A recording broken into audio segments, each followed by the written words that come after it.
If we need anybody in the community that needs translation services, we do have a translator here. We just need you to pick up your earpiece back here. Si alguien en la audiencia necesita servicios de traducción, tenemos el traductor, solamente tienen que pasar a recoger su audífono. All right.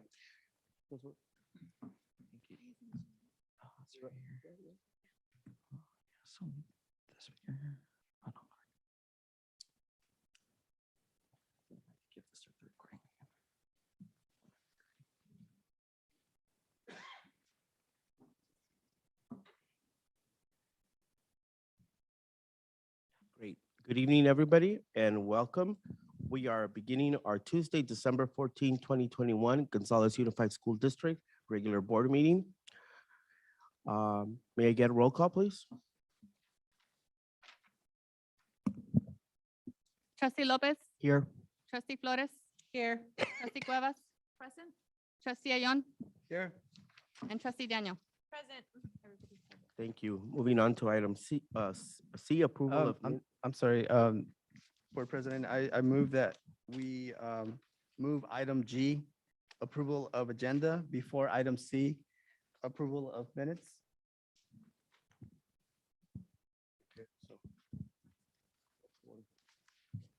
So move. Second. So we want to move the agenda item, approval of agenda item G to be before C, approval of minutes. Okay, do we have so that's his motion, second by, Cuevas. all those in favor? Aye. Anybody opposed? Okay, so we are making that change. So at this moment, I'm asking for the approval of agenda. I would like to request for the third time to please remove item 0.4 for, sorry, informational items. You restate that? Yeah. Not remove, move. Is it 0 or an O? Oh. 0.4. Go for. Yeah. To information item only. Okay. And I also have another correction to be made. on- Wait, we have to do that one first. One thing at a time. Yep. I seconded. All those in favor? Aye. Aye. Anyone opposed? Aye. Okay. Monica, so we have to do roll call on this one. Trustee Lopez, Nay. Trustee Flores. No. Trustee Cuevas, Yes? Trustee Ayon, Yes. and Trustee Daniel. Yes. Okay, so it passes with 4-1. 3 against 2. So are we moving that today to an informational? I understood that to be today. Yeah, Move that's it what on the I, agenda. yeah. So that will become item 8 on the information item. Got it. Okay.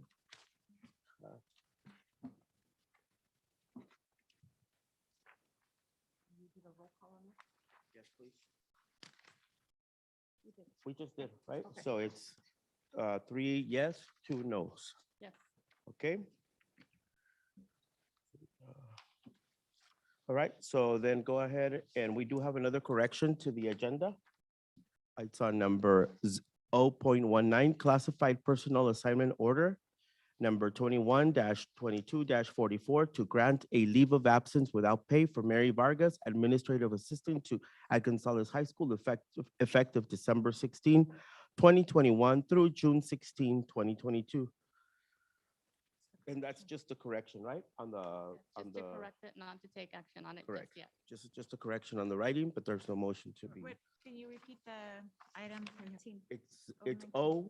0.19.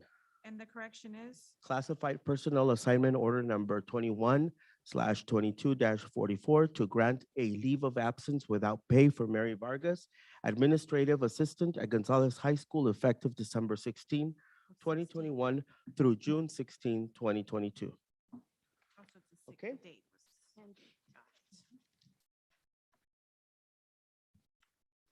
And we're gonna be pulling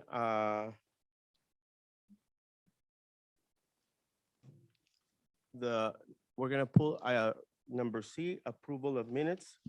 Correct? Because there is no attachment to it. Perfect. You need a motion. Can I get a motion, please? So moved by Ms. Cuevas, second by Second. Ms. Daniel. All those in favor? Aye. Aye. Anybody opposed? Passes with unanimous consent. Thank you. Are those all? Great. All right, so we are back on ABCD, public comments on closed session items. I'm sorry, don't we have to approve the agenda now? Oh, yeah, sorry, Cesar, es que Yeah. we moved things It's okay. around, so. All right, so can I go ahead and get an approval on the consent agenda? Move Cuevas? Second by, Araceli? all those in favor? Aye. Anyone opposed? Okay, passes with unanimous consent. Thank you. Now we do move on to public comments on closed session items. Any public comments on closed session items? Please, to the podium, please.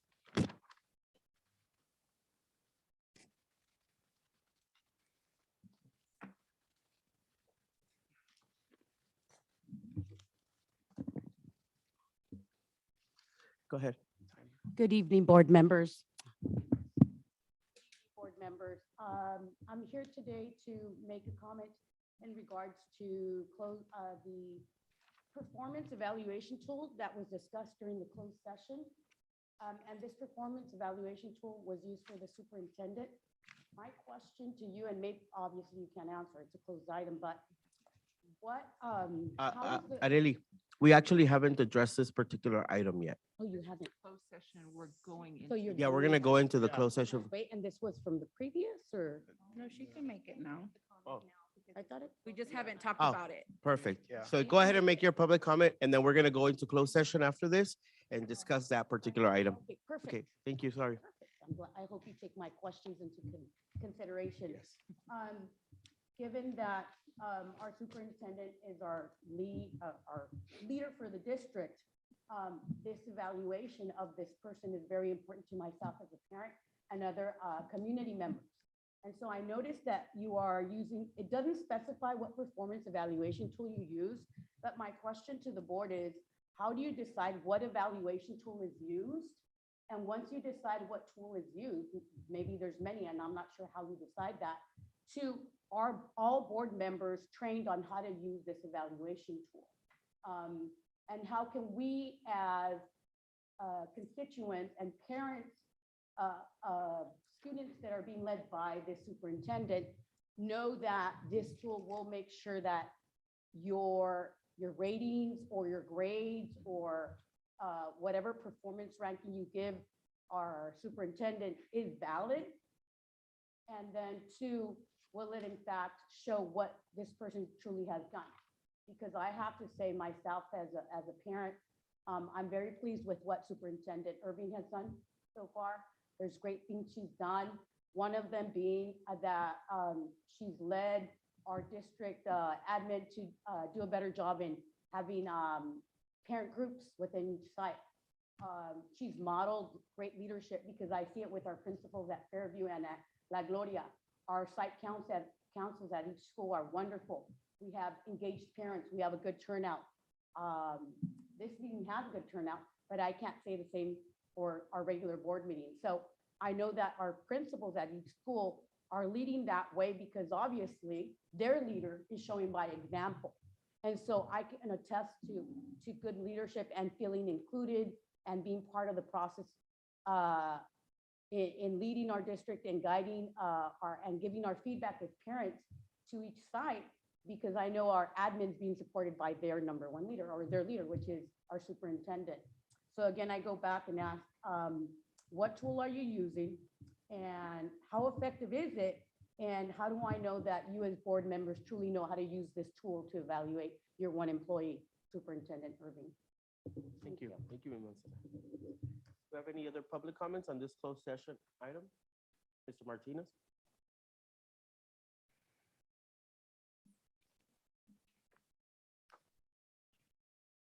as an opponent of the superintendent, I totally agree with her. We do need to change our system, how you evaluate, so we can have the proper saying this way. If you guys do a good job, you can change your system and she does, and you guys still approve her, and then there's nothing for me to say against it. So I do agree with her that you guys should do whatever she said. Okay? Thank you, Mr. Martinez.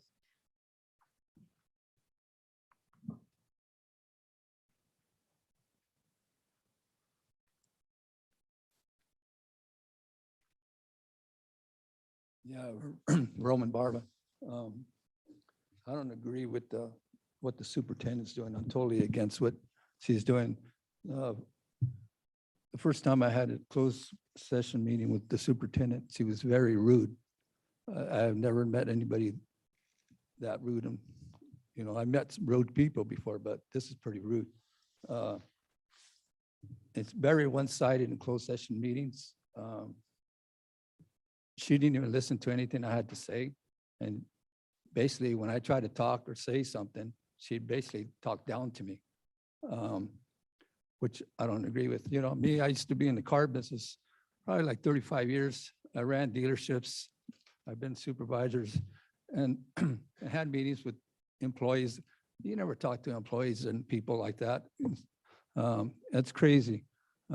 Also, too, I noticed when you called the high school and you get the recording, and if you want to talk to the principal here, you know, I know Mr. Pernsley hasn't worked here, what, 2 years?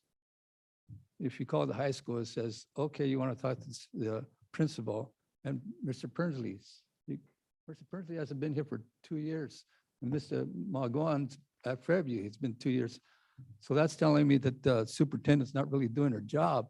So, and I even told the principal at the high school, hey, what's wrong with your phone system here? You still have Mr. Prinsley as the principal on your machine. He said, well, we got a new system. Well, I talked to him like a year and a half ago. So that's kind of crazy. If you can't get your phone system right, how can you run a school? Really? So I think the superintendent is doing a terrible job. Thank you. Thank you, Mr. Roman. Mr. Barba, by the way. Anybody else from the public would like to make a public comment on closed session items? Anybody online, Monica? No? All right. With that, we'll conclude public comments on the closed session item. So at this time, we're gonna adjourn to closed session item to discuss the closed session items. We'll try to be as brief as we can, but I am gonna ask all of you to please step outside and wait till we finish our closed session. There is a room available for, hey, Mr. Either Trini or Martin will lead you to the room that's available, so you're not outside in the cold. Thank you.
Since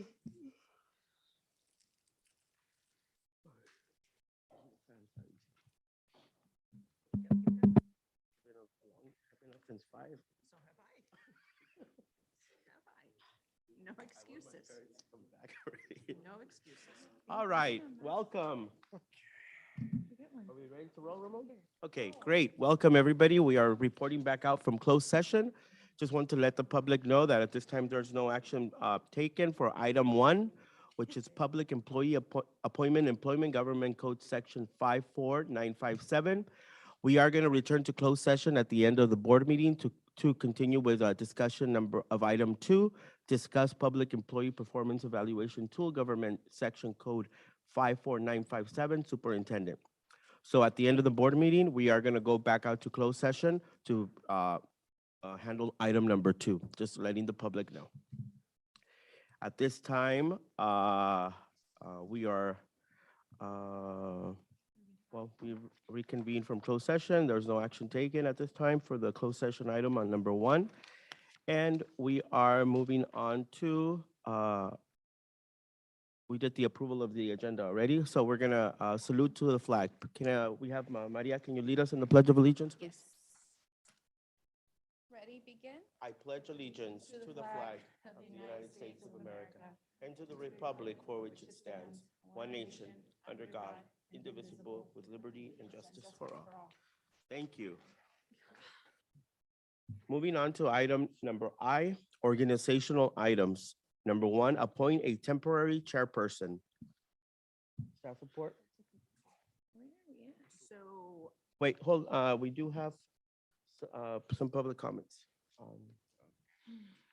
Public comments come on we J. have public comments on J, too. We're on, oh, on That's I. Okay. Shall we All right, do can- it, or- We'll call them up. So it's at the discretion of the board, but typically public comment aligns with the agenda item. Correct. So do you want to do them now, or? Well, we'll do, So What- you have, follow our procedure, so. Okay, so we'll wait till after. So organizational items, number 1 is appoint a temporary chairperson. Staff report? so tonight is the Board of Education's organizational meeting, which means that typically a temporary chairperson, usually the superintendent, is appointed while the board goes through the nomination process for a president and a clerk. At that point in time, it is then returned back to the newly elected board president. Okay, so I move that we go ahead and appoint our superintendent to be the chairperson for the rest of the, well, till we have a new leadership team in place. Second? All those in favor? Aye. Anyone opposed? So the baton is handed off to the superintendent. So at this point in time, I'd like to take nominations for the role of president of the Board of Trustees. I nominate Araceli Flores. Okay, I nominate Araceli Flores. I'll second myself. I would like to nominate Celeste Daniel. I second it. You're supposed to vote vote on each one first. Oh, okay. And are you supposed to accept it? So yes, you are supposed to accept it. So Ms. Flores, do you accept the nomination? I do. Ms. Daniels, do you accept the nomination? I do. So we have 2 nominees. Are there any additional nominees? Hearing none, we'll move to discussion. Okay. At this point, the superintendent's not involved. This is a discussion among board members. Right. Do you have any, from the candidates, Ms. Flores and Ms. Daniel, do you want to state the purpose of why you believe you should be board president? I'll let you go first. You were nominated first. I want to be board president because I've been doing this for 3 years. I feel like the job as board president is heavy. And in doing this for 3 years and having watched the board presidents previously, there are things that I feel I can accomplish It would give me a chance to work with all my board members. It would give me a chance to have conversations with each one.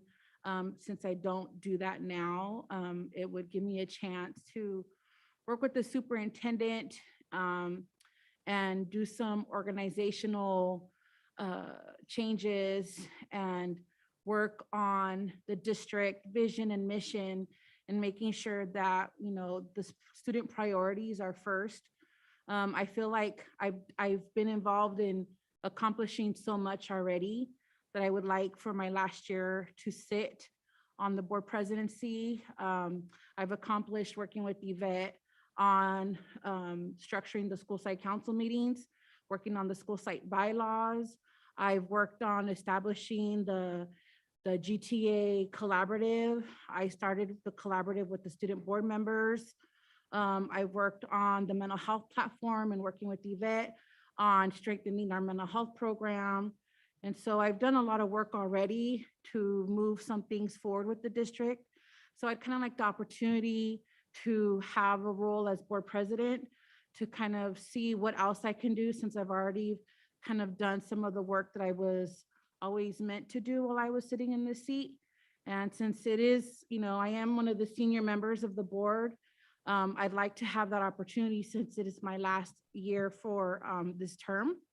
And so I'd like to have that opportunity and do more collaborative work and have the time to really work with Yvette and the student boards, because they do need to strengthen their bylaws.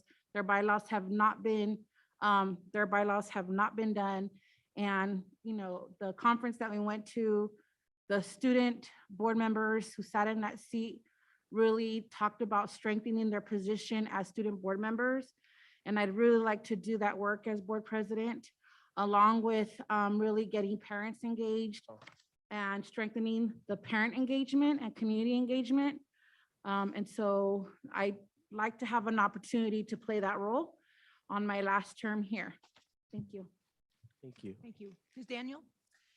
So even though this has been my first year, it has definitely been a learning experience. I have had the opportunity to have many trainings, most recently attending the CSBA conference and getting some hands-on knowledge, working with other districts as well and networking, which was a really nice experience. I also, through this year, have learned a lot regarding our board and structural items that I would like to make improvements on and moving forward for our students.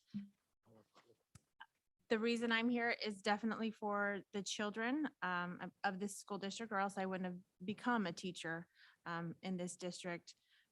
But I am but one and would like to have the opportunity to have us as one combined voice instead of, us moving forward separately, but moving forward together is the direction I would like to see our board going forward in the following school years. I just ask for whatever decision you make. I'm going to keep it short and sweet. Whatever you see fit for your leadership for the board, I am all in for. I do want to add that I also took the board president training at the conference. I forgot to mention that, which was really informative, and I think that I really understood that role in taking that board president workshop. So Ms. Daniel, any additional comment?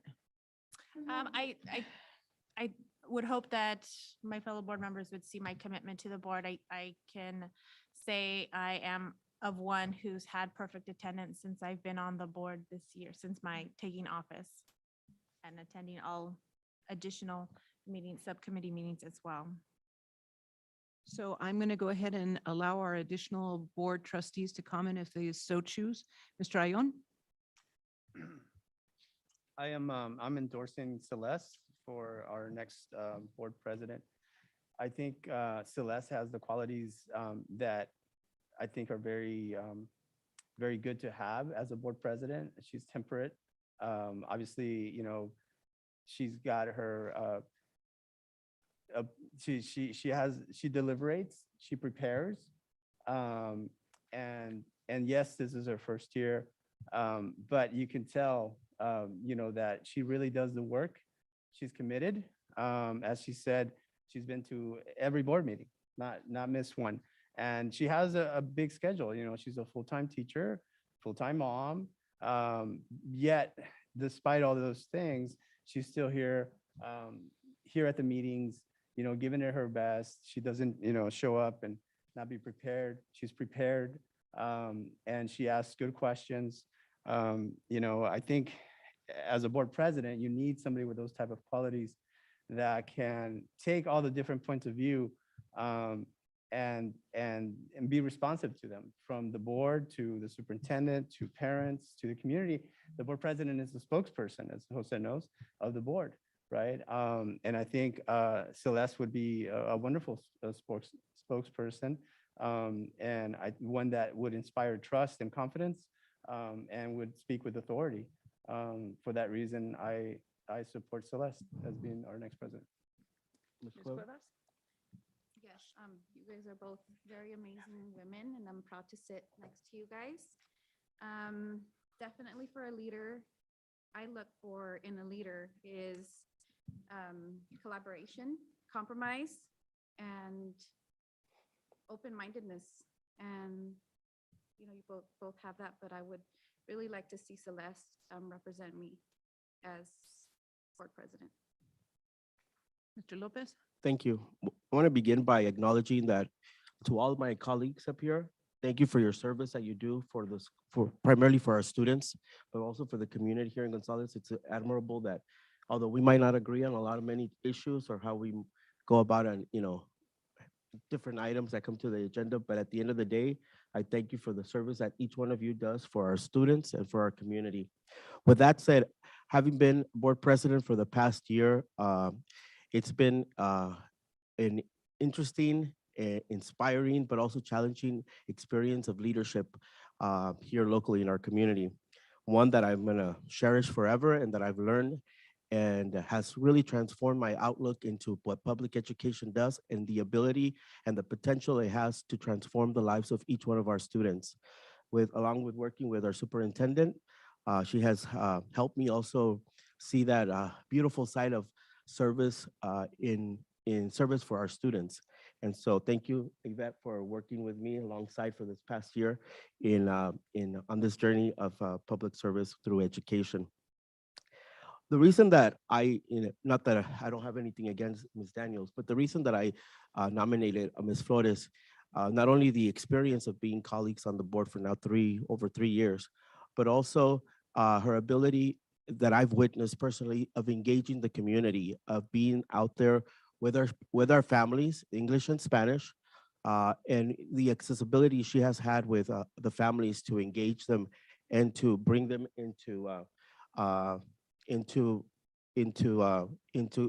get them involved in the day-to-day operations of our school district, because it impacts the students very directly. I look forward to working with whoever is chosen to be the board president. It's just, remember, it's just another leadership position. Together as a cohesive and united board, we make the policies that best fit our district for the success of each one of our students. So again, I want to thank each one of you for your commitment to our students and to our district, for saying yes to this special call. Thank you. Monica, I believe we have public comment on the organizational item number 1. Yes, correct. We received an email on this particular item. So if our board president could please read that item. Yes, so we have Dear Gonzales Unified School District Governing Board. Of the board members that are interested in becoming board president, Araceli Flores is the best choice for this position. She has constantly advocated and sought ways to improve the well-being of the students of our community. She has always been transparent and has communicated with honesty and integrity.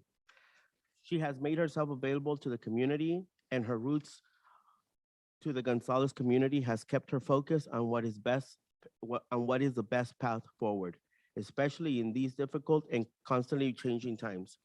I hope my letter of support for Araceli Flores is read publicly. Dear Gonzales community, please support Araceli Flores for Gonzales Unified School District Board President. Thank you, Claudia Villamizar. And we've had a, We do you have another one, Maria? Okay, you want to go with that one, and then we have a subsequent. Ms. Arely Mancera Calderon. Ms. Flo, yeah, if you could please, the podium.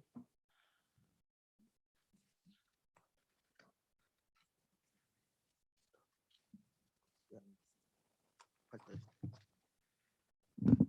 Good evening, board members. Arely Mancera Calderon, a parent of the Unified School District, of the Gonzales Unified School District. I just want the board members to consider, of the two nominations, which of the two candidates is more visible in the community? Which candidate engages our community more so, whether it be in person or virtually?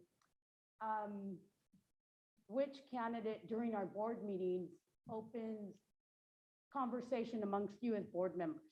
Regardless if sometimes we don't agree, and regardless if sometimes we seem and we're passionate about it, because sometimes you as board members, the way we as the public perceive it might be different than the way you're trying to deliver. There's been times where a couple of board members, not just Ms. Flores, has been very passionate about what they share during our board meetings, whereas Ms. Celeste is a little more composed. But I don't feel, I've heard some community members say, you know, it seems like it's apprehensive and whatnot, but I think a lot of board members, you're on the board because you're passionate about serving our students. So I noticed that Ms. Flores shows a lot of passion. She engages not only virtually, but also in the meetings. I've noticed she addresses her board members and she will ask, what do you think? I open it for discussion. I rarely see that from the other board members. She is always available to answer my questions or others. She's available. What I really appreciate about Ms. Flores is the fact that she has worked with the students. We are here for the students, and she has directed and helped and guided that student board. And she is willing to work with that board. She is modeling what we want to see from our students. And we are here for the students, not for us as adults, but for the students. And I honestly can say, I've seen that with her actions in the community and as she works with her colleagues in during the board meeting. Regardless if you agree with her or not, personally, look at that. She is here for the students and she has several experiences. She just recently had a training as a board president to make sure she's available and prepared for our meetings. So thank you. Ms. Cuevas, So we can have go even though we additional would- comment Okay, on the same agenda item, correct? yes. So we have Mr. Henry Martinez.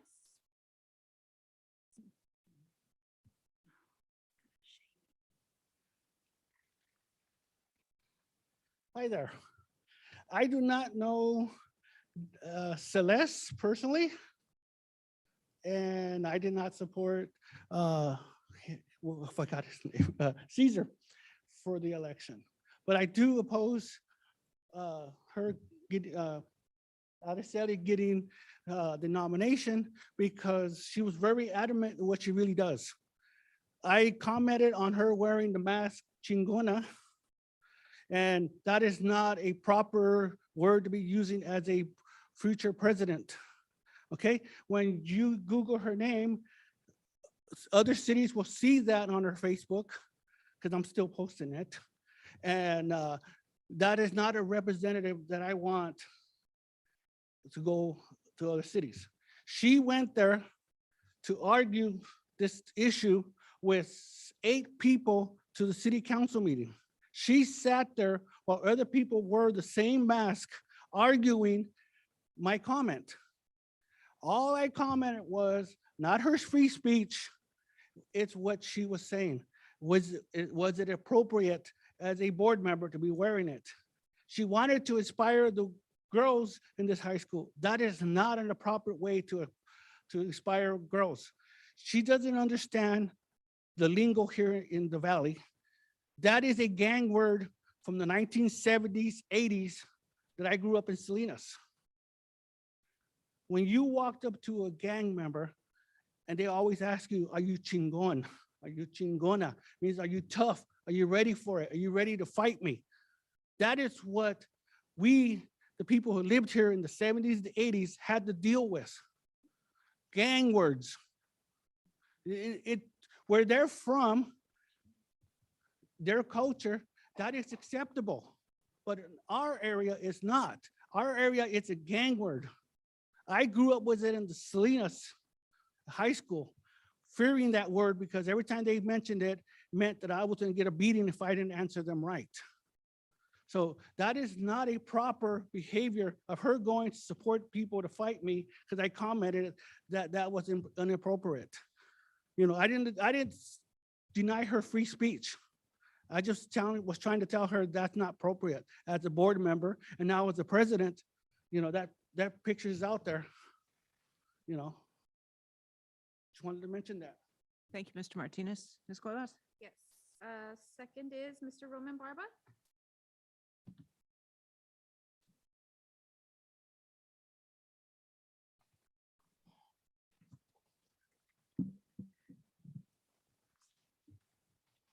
Yeah, I'd like to nominate Ms. Daniels. I know Ms. Daniels, not all my life, and maybe known her, maybe that's 4 or 5 years. But I know that she's a good person. She has a good heart, and she does things for the kids. And I know she's been a coach and stuff like that here at the high school. And I know she does stuff around the community.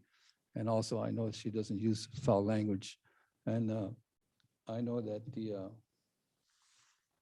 other opponent here, Ms. Flores, it goes on social medias. And I know our school district says, you know, do not post stuff. You tell the kids not to post bad stuff on social medias, like the bad words, F words and stuff, but we got a board member that does it, you know, using the F words. And you see it on social media. I mean, it's crazy.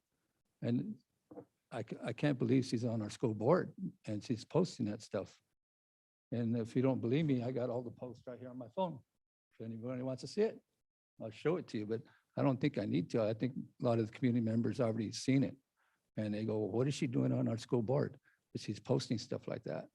You know, like Mr. Martinez says, she goes around wearing a chingona mask. She went to a city council meeting wearing a chingona mask with other people, which I thought was inappropriate. But the worst thing is that what kind of example are you sending to our kids? If you could have a board member doing stuff like that, that opens the doors for the kids to do it. Well, you have a board member doing it, you know? So, I mean, stuff like that bites you down the years, you know, like you want to get the presidential seat there, but I don't think you might be qualified, but I think some of the stuff that you're doing is just biting you. I mean, down the road, if you want to run for office or city council, people are going to remember stuff like that, you know? There's no way if I was sitting in your seat that I would put you in that seat, you know, if I was just involved here, you know, at the school district, there's no way. If I was your employee, I would have fired you for posting stuff like that. You know, that's crazy. But that's all I got to say. Thank you. Thank you, Mr. Barba. I do not believe we have any additional public comment. So at this point in time, I'm going to bring public comment to a close. Any further discussion on the part of the board? I just want to state that, you know, Ms. Flores has been very engaging with our students. I mean, she started the collaborative with our young people, getting them involved and being a voice to their own education, for their own education. So just to clarify that, you know, she is an inspiration to a lot of our young people, especially our young girls in this school district. Okay, so this is a vote of the Board of Trustees. So I'm going to ask Monica to do a roll call vote. Okay, we're gonna do a roll call vote and we're gonna go ahead and nominate first on Araceli. Let's see with a yay and nay. We have to do that. A yay or a nay, or the board member expresses the candidate that they are giving the Well, affirmative the vote for. nomination, correct. The nomination, the name of the board member they are nominating. Correct. Jose Lopez, Nominating Ms. Flores, Actually voting for. voting for Ms. Flores. Maria Cuevas, Voting for Ms. Daniel. Flores, voting for me. Ayon Voting for Ms. Daniel. and Daniel. Voting for myself. So with a vote of 3-2, Board Member Daniel becomes the 2022 Board President. Congratulations. You now can sit over there. And actually, former past Board President Lopez will be changing seats with My stuff. Board Bye. President. Bye, neighbor. Daniel. Good to sit next-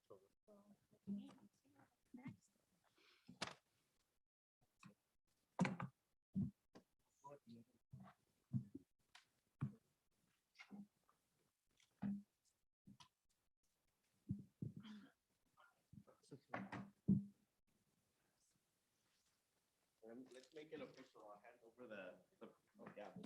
Oh, I think the- So we're going to give Ms. Daniel a minute to get set up.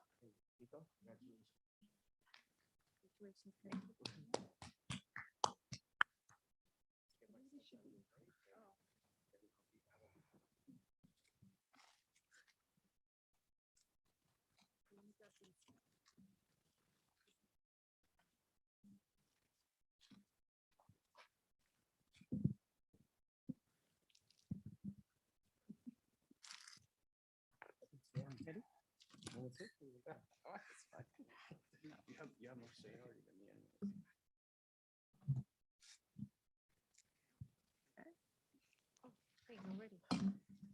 Okay, so at this point in time, I, as temporary chairperson, relinquish the chair back to the new board president, Celeste Daniel. Ms. Daniel, we're on item number 3. Please be patient.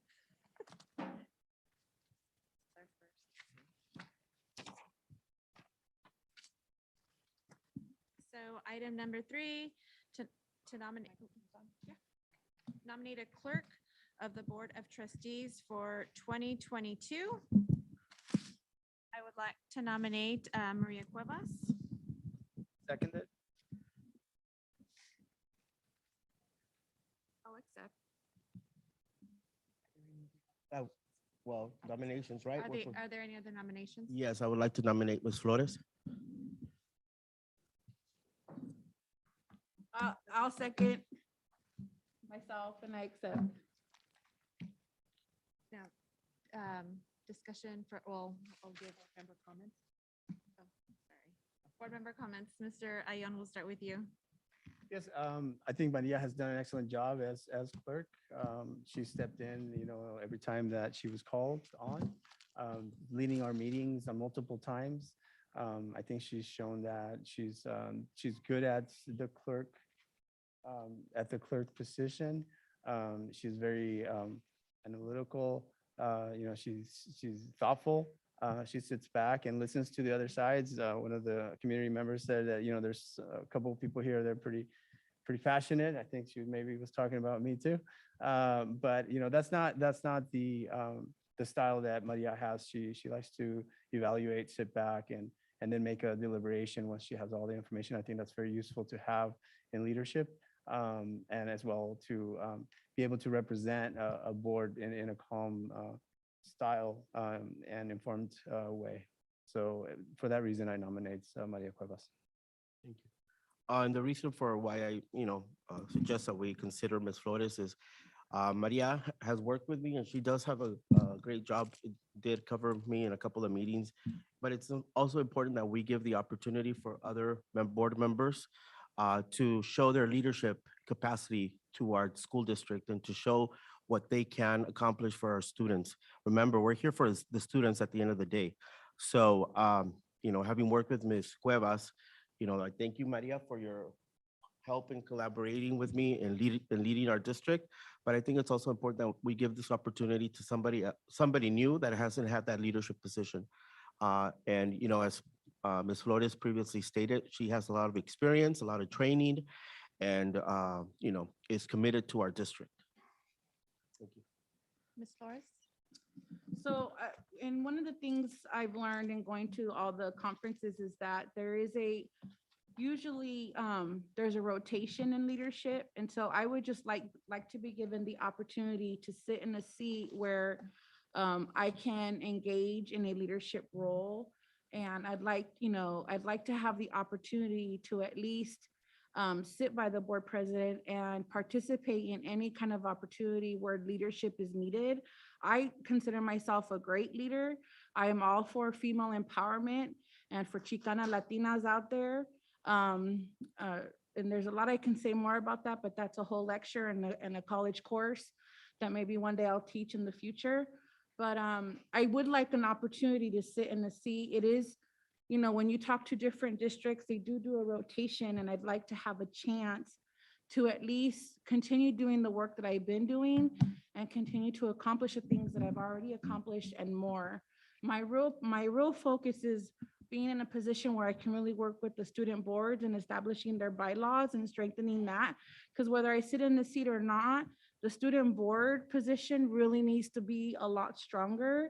And I started that. I started that collaborative, and I'd like to at least secure a space for those kids to have a little bit more power sitting on this seat. And I think it's only fair to have a rotation, and to give me the opportunity to be in a position where I can be in that role. And I think I am perfectly qualified for it. Thank you, Ms. Flores. Ms. Flores? Yes, I agree, Ms. Flores, you are very qualified. I am also very involved, but I'm very quiet about it. I'm kind of more in the, back seat. But again, at the end of the day, we're all one board, we're all equal. So no matter where we sit, we still have the opportunity to represent however we wish. And I would like to continue being on this seat, but it's up to, I guess, I don't know who it's up to, but. It's a majority, remember. Okay, So it's well, up to you whether you want to give the opportunity for somebody else or Well, Ms. Araceli, I would appreciate you being our board clerk if you are willing to. Yeah, yeah. so. I'm. You're no longer president. I know, sorry. I'm giving Ms. Araceli the opportunity to sit as our clerk. And I feel like you two can collaborate amazingly, and I look forward to seeing that collaboration. Okay. Oh, you're giving me Has keys? retracted. Retracted, yeah. So just to confirm, you are retracting your. Yes. I apologize, but the mic has Oh, to sorry. be, they're trying to hear you. Thank you. Let's do it. Yes. Okay. We're still gonna work together, and we're still gonna be one board. Still need to take a roll call vote. You can go ahead and do the roll call vote. Oh. So verify there's no public comment, no further discussion, and Point of clarification, do we still have two candidates? No, Maria gave up her nomination. Ms. Araceli Withdrew did. her turn on her candidacy for.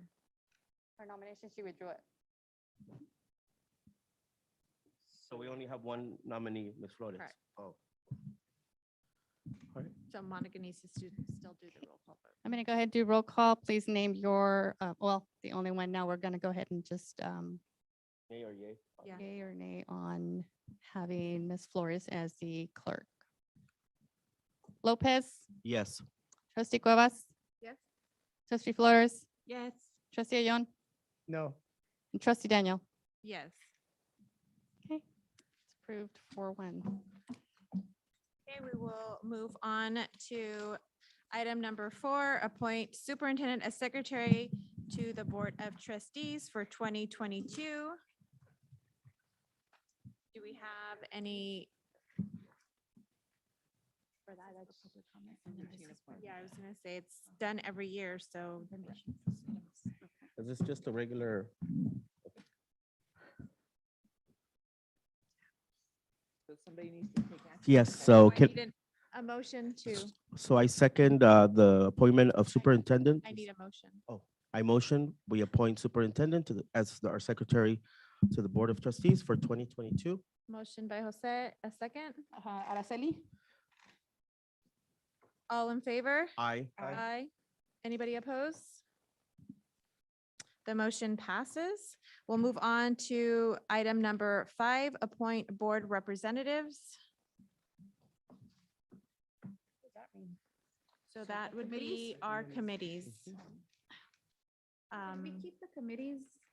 So, as- yeah, I was gonna say, having only 1 year with our committees, I had noticed, with a transition, some of us didn't even get to meet on our committees, but once or twice, if at any. I can honestly say with the committee that I served on, now it's kind of like we're barely getting the ball rolling, and I feel like getting a new person in the seat to serve our school is starting at block 1 again. And I really think it would be advantageous for our board to have us serve on our committees for 2 years. Now, obviously, if you don't want to serve on your committee and you want another committee, I totally understand. I welcome board comment on your thoughts about serving on our committees for 2 years. Is there anybody that wants to change, that doesn't want to be on their committee? Can we list the committees that are that are? So currently Monterey County School Boards Association, and I believe you're on there. The Regional Occupational Program, that's the committee I am serving on. The Wellness Committee. It's me.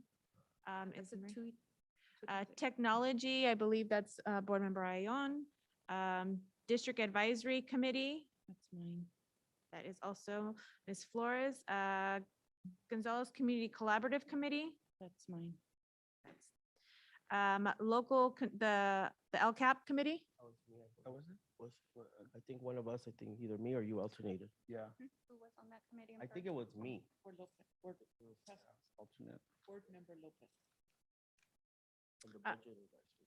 There's the Budget Advisory Committee. I think that was me as well. Was it? Or was it me? I need to go look. I have this, I don't know, I think I have any. meetings. And the Bond Committee. Oh, I was on the bond committee. Then you were on the budget and I was on the bond. Thank you for the clarification. He was in half of them. Who was on the community collaborative? I was. You can ask for a motion to maintain Yeah. current assignment. Is there any discussion regarding the current assignments? Does anybody have any questions? I think it's fair that we stay because of, the COVID restrictions. A lot of us didn't have a lot of meetings. I had technology meetings since, they were Zoom, but I don't recall having any budget advisory committees. I'm sure that's probably the case for other board members. So I think it's only fair that we continue another year at least with our current committees.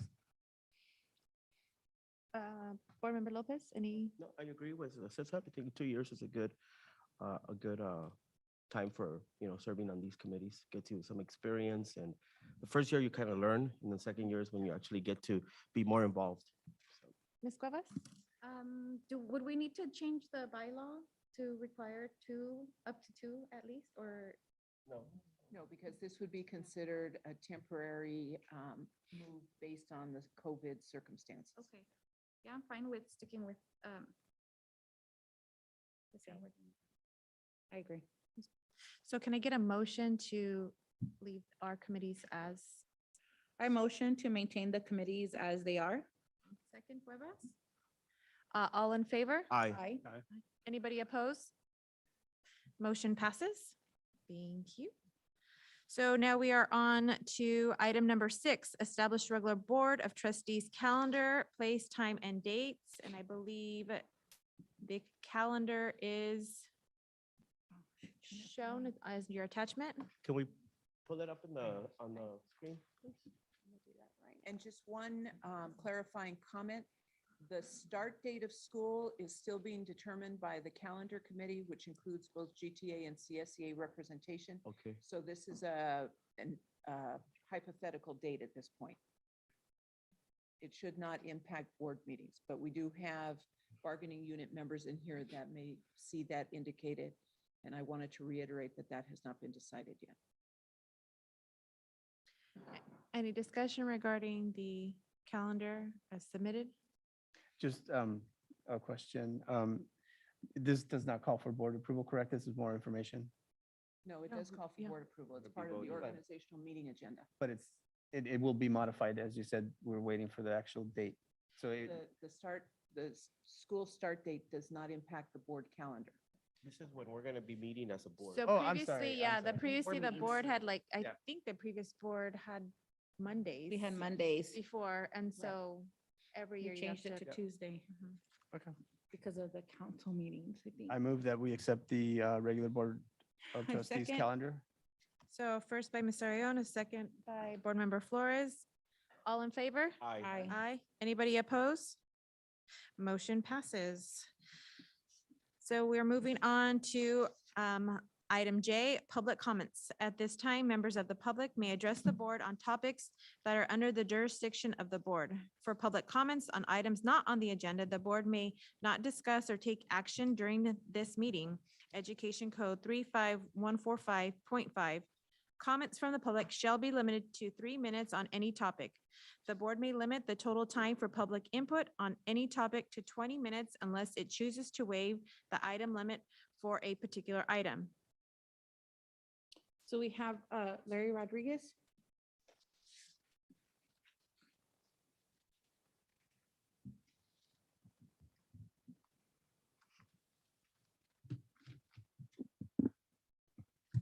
Sorry if I take this down. Okay.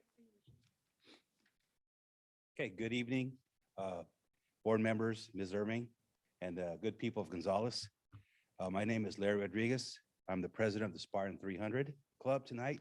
I would like to just give a little background information on the donation that was given by alumni Dr. Nachi Guzman and the Spartan 300 Club. A couple of months ago, Dr. Guzman approached our nonprofit with an idea on purchasing some much needed weight room equipment. So we worked together to make this happen for all GSS students. I'd like to give special thanks to the following: Ms. Dr. Guzman, Mr. Pedencio Cuevas, our club vice president, who was the point person for us on this project. He worked with Mr. Drake and Mr. Soriano to make sure we saw this project through. And special thanks to Mr. Giantino, owner of Weights and Bars, for working with us on this project. If you haven't seen the new equipment already, it's a big upgrade. There's approximately $40,000 of new equipment for all our students to use and to enjoy. Thank you.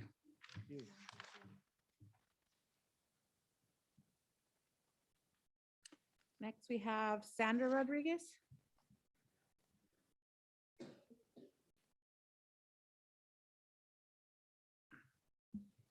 Submit 2 cards.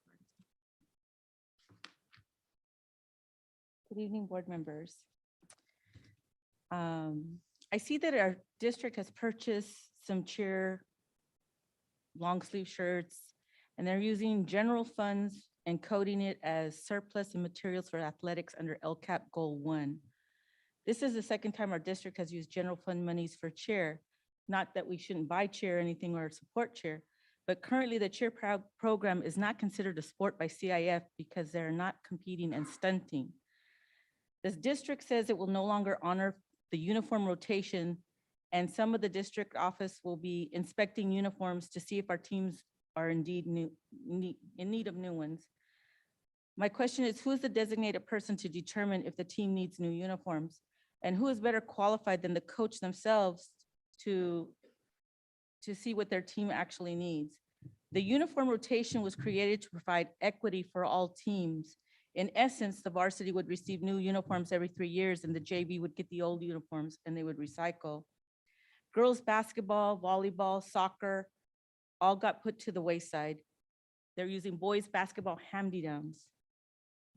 And with no athletic budget, coaches have been using their own money to buy first aid supplies, equipment, etc. We rely on sports med when we're at home for these things. Sports teams travel and we need first aid supplies, correct, for our athletes. The district spends thousands of dollars on personal development. For example, you're going to pay a guest speaker $9,000 who's coming in January. Imagine if you forewent this one PD speaker and reinstated the uniform matrix. Our sports teams would have what they needed to compete and proudly represent their school. I encourage the district to revisit and reconsider reinstating the uniform matrix. Thank you. Thank you. And then we have Arely Mancera Calderon? No? Eso. No. She stepped out? Okay. Oh, okay. All right, and that's it. Was that all of our public Yeah, comments? we have, these are for agenda items. Yes? Do we have? I believe they cut off the. You only had a public comment for the previous. Right, you items. submitted 2 cards and you've spoken twice.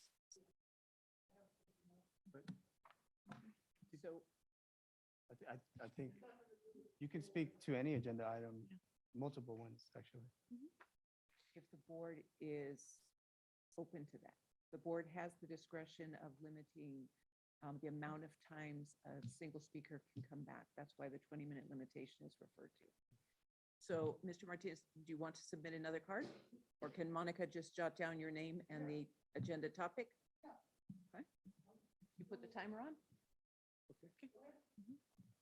It's not on the, not agenda topic. It's pure public comment. Okay, comments from the council's meeting. I went there the other day and they're talking about building the new rec center. And one of the opponents was telling us that he's happy with the arrangement that they own 1/3 of the Fairview gym. And that's why he's like saying that he doesn't want the new gym being built for the city because we own 1/3 of the Fairview. I got up there and commented that we should sell back the 1/3 to the school. Not one lump sum payment, but in payments that you can pay us monthly, yearly, back to the city. And you guys will own 100% of the Fairview gym. And this way it's not an argument at the city council that we own the 1/3 at the school. This way we can build our own gym at the new rec center. And I propose that you guys can think about it, talk about amongst yourselves about purchasing the 1/3 of the Fairview gym back. So you guys can have it back on weekends and after 6. And no reservations with the school to use it after 6 and weekends. I agree that you guys should make monthly payments or yearly payments, not the full amount until it's paid off. That's all I wanted to mention, that we're working that at the city council, and this is heads up to you guys. Thank you. And that concludes our public comments. We're moving on to item K, public hearings. Number 1, a public hearing on the Educator Effectiveness Block Grant. We have a presentation. At this point in time, I'm going to ask Assistant Superintendent Barba to come up and give an overview of the Educator Effectiveness Block Grant.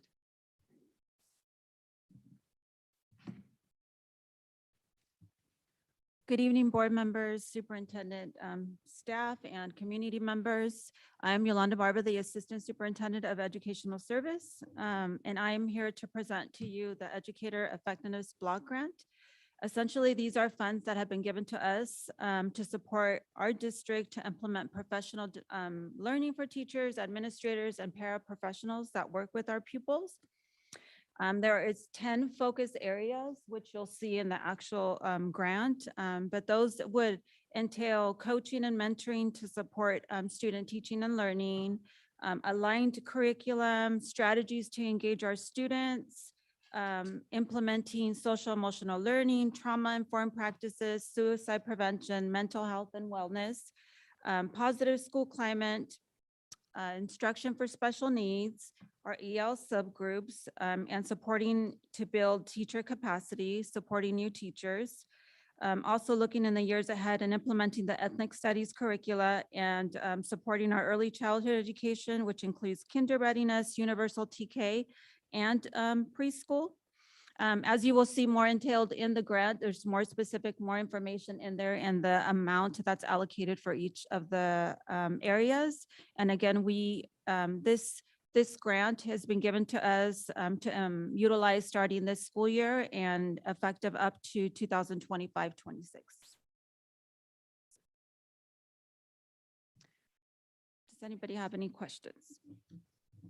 Questions? Andrew, did you have any questions? Mr. Ayun?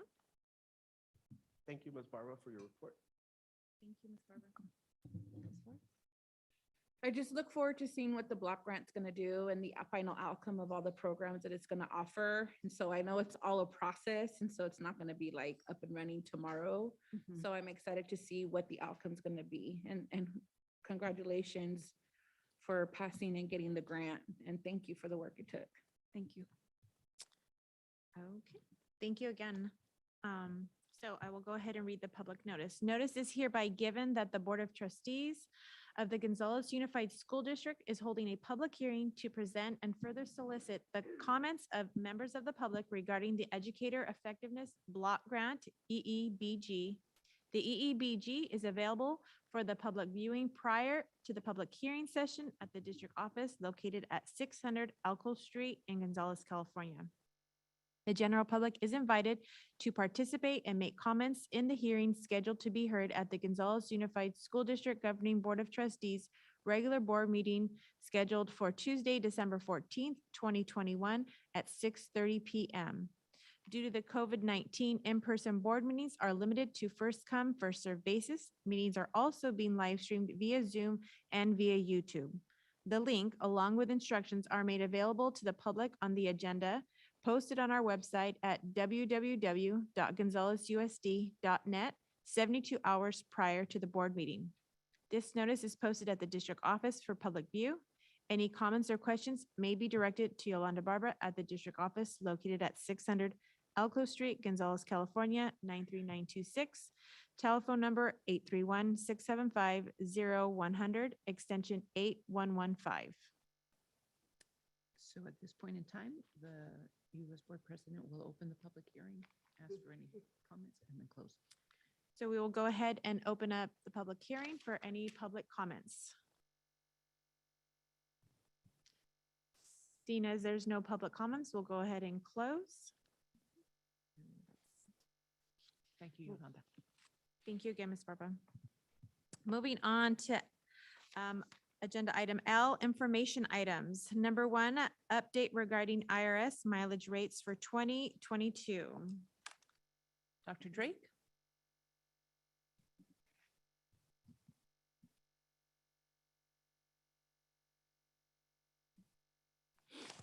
Good evening, members of the board, members of the community. James Drake, Associate Superintendent, CBO. This information is provided simply as public information for your edification. So are there any questions on this particular item? Andrew, any questions? Board Member Ayon? Board Member Lopez? No, none at this time. Thank you. Board Member Cuevas? No, thank you. Board Clerk Flores? None, thank you. I have none as well. And I'm going to ask Dr. Drake to remain up there because he will also address item number 2, which is attached also in a similar manner as an informational item for the board. So item number 2, to provide the Board of Trustees with the Monterey County Treasurer's investment report as of June 30th, 2021. And again, this is provided as a public information item by the Monterey County Office of Education, simply as a status update on their county investments for your information. So are there any questions about this? Andrew, any questions? Board Member Ayon? None at this time. Thank you. Maria? Any questions? None, thank you. There are no questions. Thank you, Dr. Drake. Thank you, Dr. Drake. Moving on to item 3, 2021-22 Single Plan for Student Achievement, SPSA for La Gloria Elementary, the first reading. So items 3 through 7 are being brought before the board to give you an opportunity to read. We will be bringing back these items for action at our next board meeting. Any questions that may arise as you're reading the documents, please feel free to reach out to the site administrative teams and/or Ms. Barba and Right. Ms. Katis. Perfect. Thank you.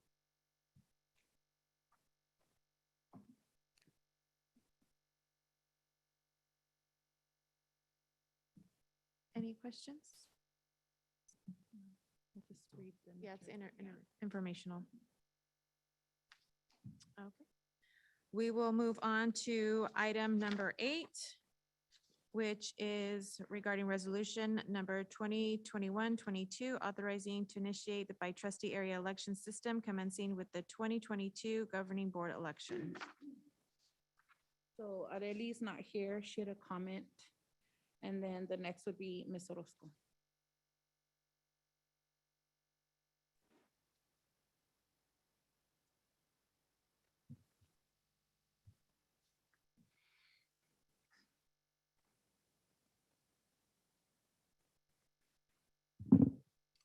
Good evening, Board President and members of the board. I'm not sure why this item was again pulled from action item under information item, but I'm here to also to support the request to start the process to initiate trustee area elections and to also include Chular as a trustee area. For years, residents of Chular have been wanting to have their own representative, and this is the time is now. Gonzales is growing, and I'm sure soon the city will also be looking at areas for council members to run. District elections, whether it's for school boards or city council seats, really provide for representation on these boards. I have petitions signed by over 70 residents from Chular and from Gonzales, and I understand that there are more signatures to come for this item to be acted on and discussed, and to provide a forum for community to participate and to engage in conversations about trustee area elections. So I will leave these here and just know that there are more signatures and more requests from members of the public, from the Chular area and the outskirts of Chular, and also from the city of Gonzales. Thank you. El tiempo es hoy, no mañana.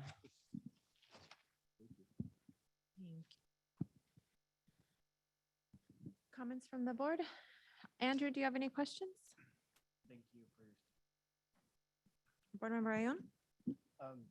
just to clarify, what a trustee area is, there's four, I'm sorry, there's 5 board members, so there would have to be 5 trustee areas. And a trustee area cannot be more than 10% higher or lower than another one.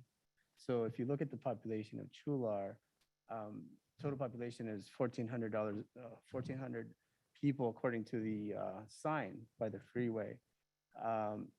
And the voters are probably a lot less. I'm just guessing it's probably, I don't know, 500 or so, it's a guess. But the total amount of voters in the district is about 9,000. So Chular would actually not have, they would be part of a trustee area, but it wouldn't be just a trustee area by itself, nor would the Mission or Chular Canyon. You know, they don't have enough. So no matter what, if let's say that we did go through trustee area, all the 5 trustee areas would be in Gonzales, actually. And those parts outside would be part of them as well. So that's how that would work, just to clarify, so that folks are clear about the trustee areas and how they're designed. Superintendent, did you want to mention something? So we do have the district's legal staff also in-house. And I would caution the board in terms of making statements which we do not yet know because we've not participated in the process. So I would just ask for caution because there is a process attached to this request. Thank you. And my couple of thoughts in regards to the redistricting is, I think it's important that we bring Chular community into this process. Remember, their students become our high school students as well. So their voice is much needed to hear what the parents want for us to, you know, as a board to, what kind of educational offerings we want to offer the Chular students.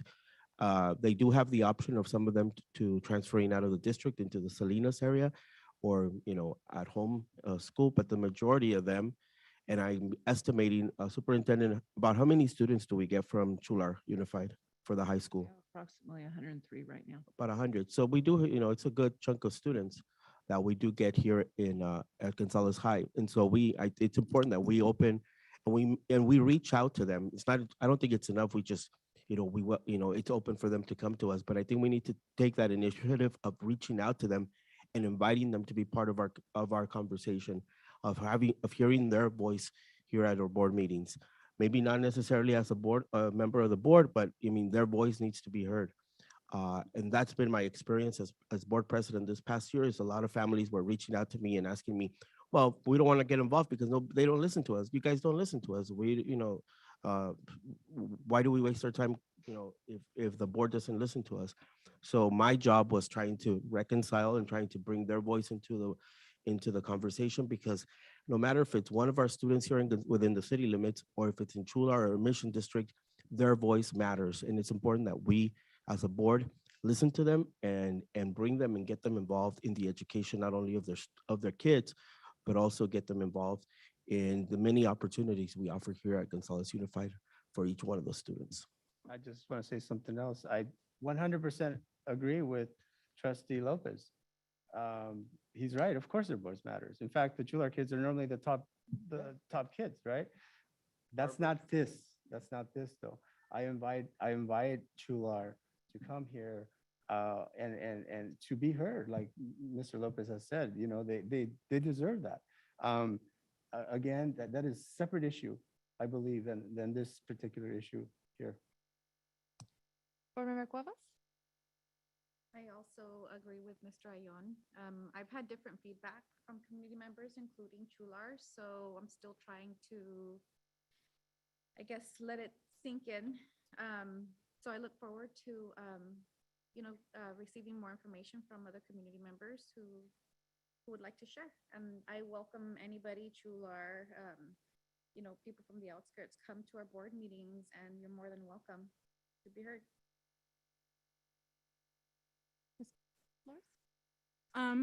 I think that anytime there is an opportunity for a community to be heard, they should be given that opportunity.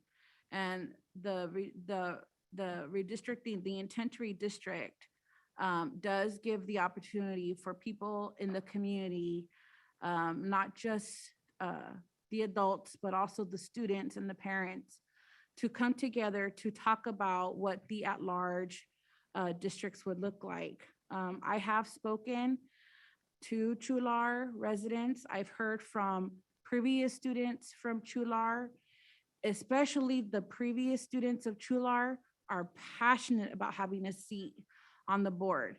How many times have Chular come to us asking for help, telling us the needs that they have? And we do have a reputation of not being heard and not hearing the needs of Chular.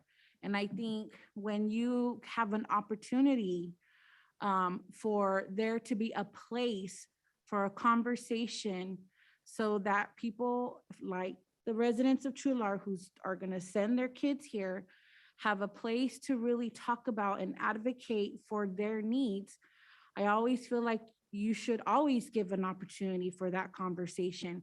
You should always be inclusive of the community and let them have a say on what something should look like. We should never close the door on letting the public speak on what they think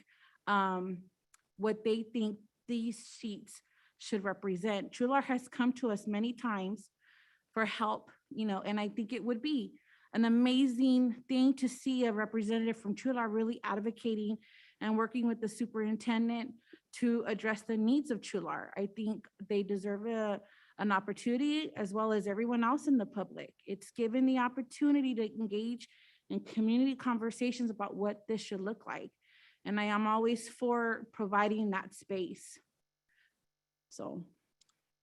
Thank you. I've reached out to Chular representatives, and either they don't want to come to our meetings or they just don't want to respond. So that's where I'm trying to figure out where we can collaborate. And It's hard to communicate with them. sorry. Oh, go ahead. Yeah, and I agree with you, Araceli. I think it's important to listen to all the voices of everybody who attends here, right? Where they're from should not matter at all. And to me, it frankly doesn't.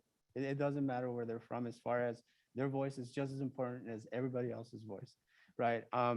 Folks from Chular Canyon, from Mission, are free, can also participate in the election and can be elected at the board right now. Right now, they can, right? So it's not that we're limiting them.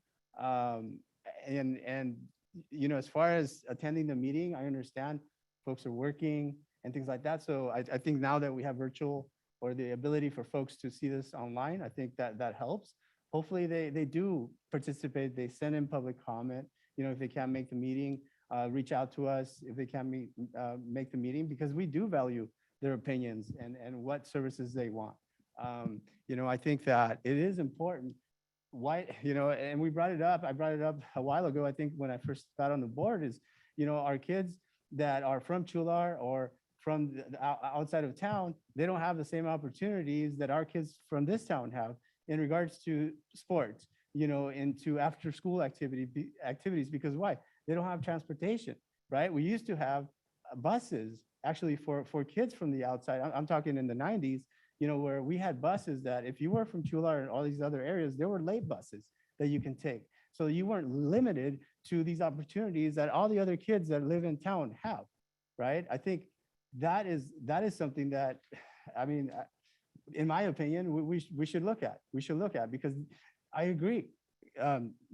Folks from the outside region do not have the full opportunities that folks from this region have. I totally agree with you, but I think we know that. And I think it's incumbent upon us to recognize that and to try to address it, right? Yeah. no. Sorry. No, I just, you guys have all made very important points and they are all very similar. It is important to have equity amongst all of our students, no matter their location or where they're at. But instead of waiting for something, I think we as a board need to look at what can we do now? Can we reach out? Are we reaching out to those parents to invite them to the cafecitos, to invite them to the school site councils? What is being done now to get that voice heard? You know, is it going to take us going over there to, even as a board or as teachers or as admin, to say, you know, we have a survey, we need to know your needs for your students here so that their voice is heard, whether it's here, going out to the Mission area, going out, you know, to Chular Canyon, what's being done now to help bridge that gap?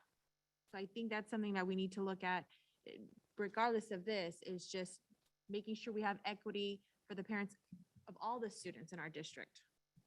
Agreed. And I think part of equity is being able to provide a space. If there's a space on this seat, on this table for someone from that community, that would allow for that community member to engage that community and engage them more in the district.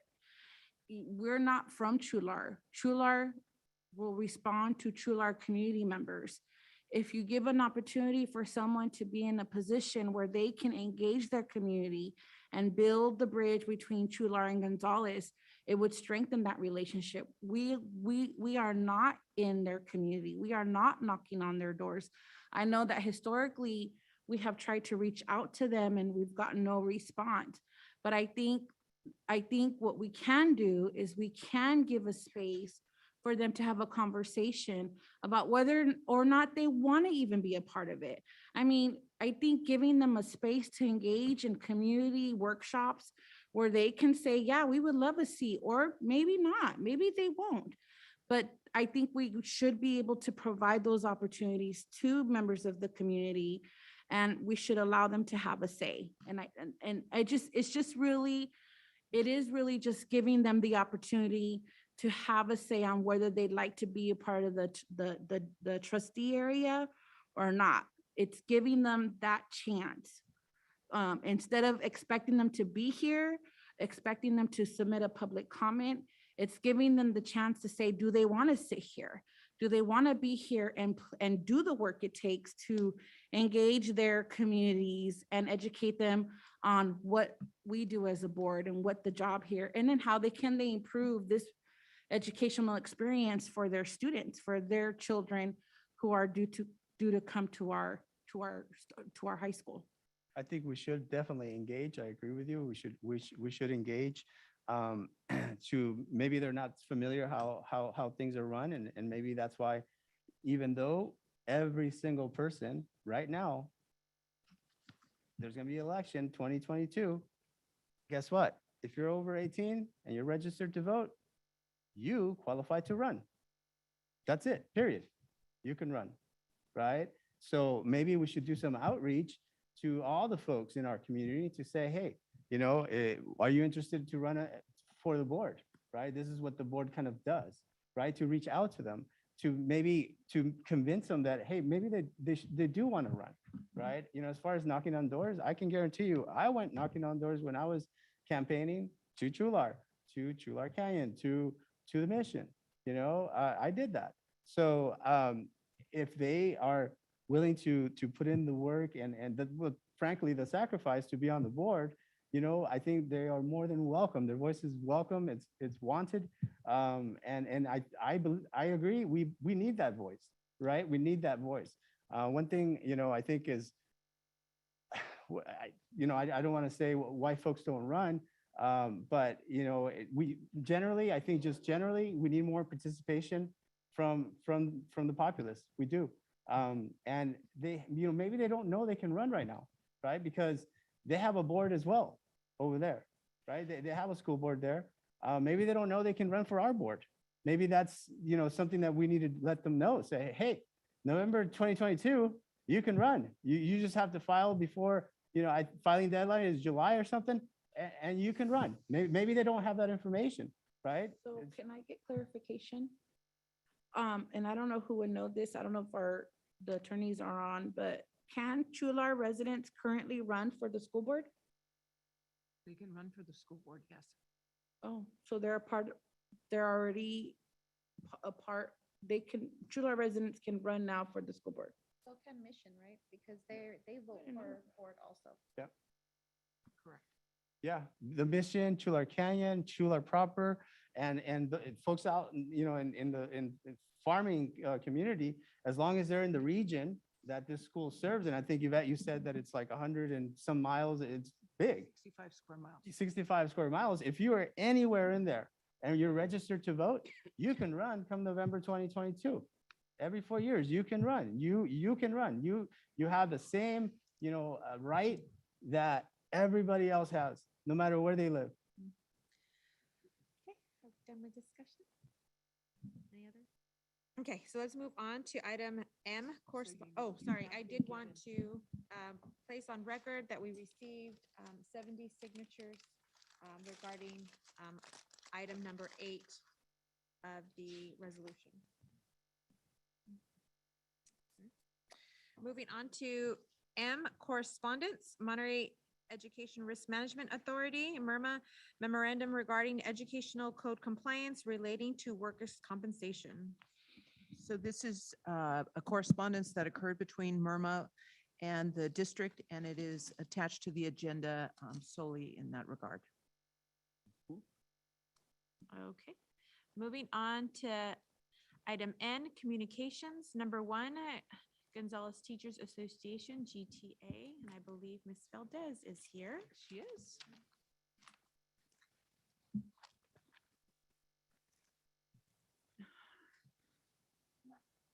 Good evening, board members, Superintendent Irving, community members. My name is Ashley Valdez. I'm the GTA president, and I'm here to give you my report. Last week, we had a successful winter social with our members here in town, Luigi's. We also had a great board collaborative last week as well. We did bring some things to the table together, and we hope to have some follow-up on those items when we meet again. Our teachers are definitely looking forward to their winter break. And we are also currently working on a winter intercession MOU We know that we have a handful of teachers that have shown interest and they want to support our students during their own winter break. So we are currently trying to close that up ASAP. And that concludes my board report. Thank you, Ashley. Any questions, Caesar? No, sorry. Jose? No, thank you. Maria? Okay, item number 2, California School Employees Association, CSCA report. So we have been notified that Veronica Ramirez has been elected the new CSEA president. I don't believe she's on the Zoom meeting this evening. So CSEA will return hopefully in January. Well, congratulations, Veronica. Ditto. Moving on to item N3, Gonzales Youth Commissioners Report. We have Sherilyn here. No crutches. Yay. All right. Good evening. Good evening, everyone. The only report we have was that the GYC, I think like 2 weeks ago, they participated in the city decorating contest and we actually won the contest as well. And we're just trying to meet with our GYC once we come back from winter break and work on our next year's action projects, the pedestrian safety. Thank you. Yes, thank you, Sherilyn. Item number 4, our student board member, Andrew. You can get started. Oh, he doesn't have a microphone. Not sharing the microphone. Oh, Yeah. Good evening, everyone. Good evening, board. The only report that I have is that I've gotten more engagement with the students, and what they brought to my attention is that we do need, like Cesar said, that we need more transportation for Chular kids who want to do after school activities, but don't have the ability to because of transportation. Thank you, Andrew. Any particular like activity? Is it just like Cheer, sports. sports in general? Just sports. Can we Okay. figure out if it's also including the middle school? I know the middle school also has their sports and I've heard that they would also like to, because there's some middle school students who come here to, some middle school Chula kids who come to. They're interdistrict Yeah. transfers? So can we look into how many there is in the middle school? We can look into that. It is problematic cost-wise because we have multiple sports Okay. and we have multiple competitions. And so the idea of transporting them, we've investigated working with MST, but it remains a work in progress. Thank you. Item 5, La Gloria Elementary School report, Mr. Demick.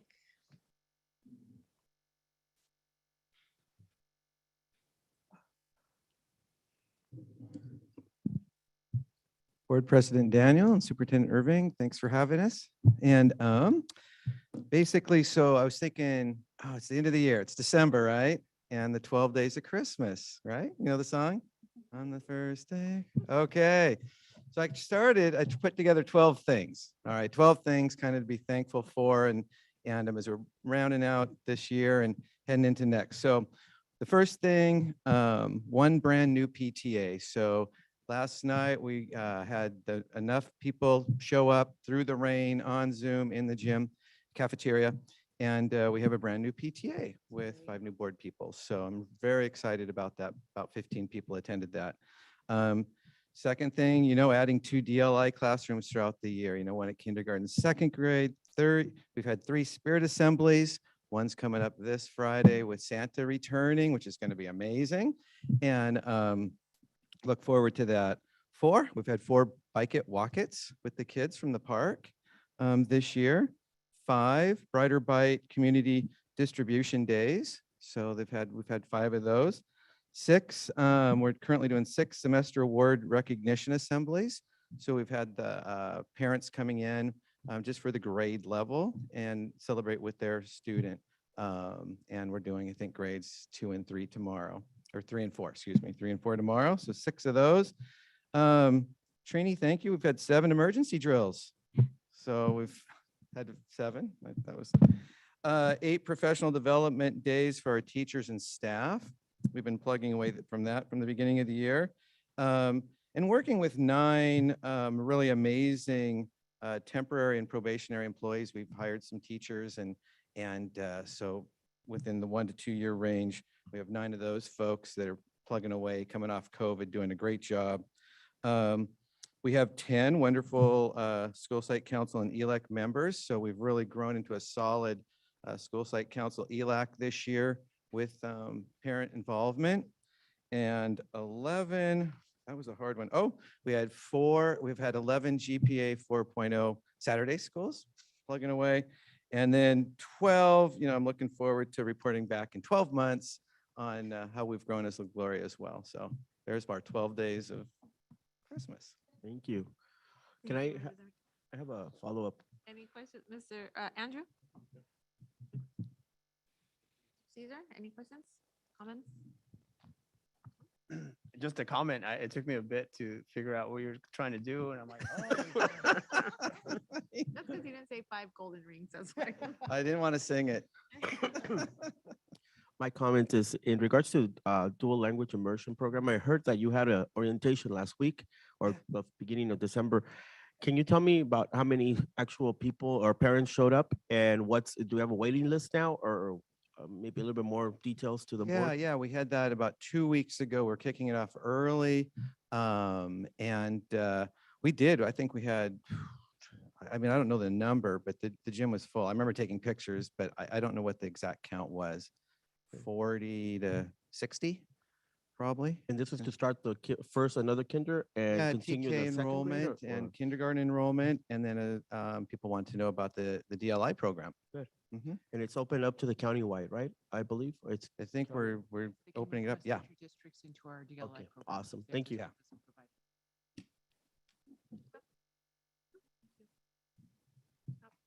Thank you, Mr. Demick. Thank you. Item 6, Fairview Middle School.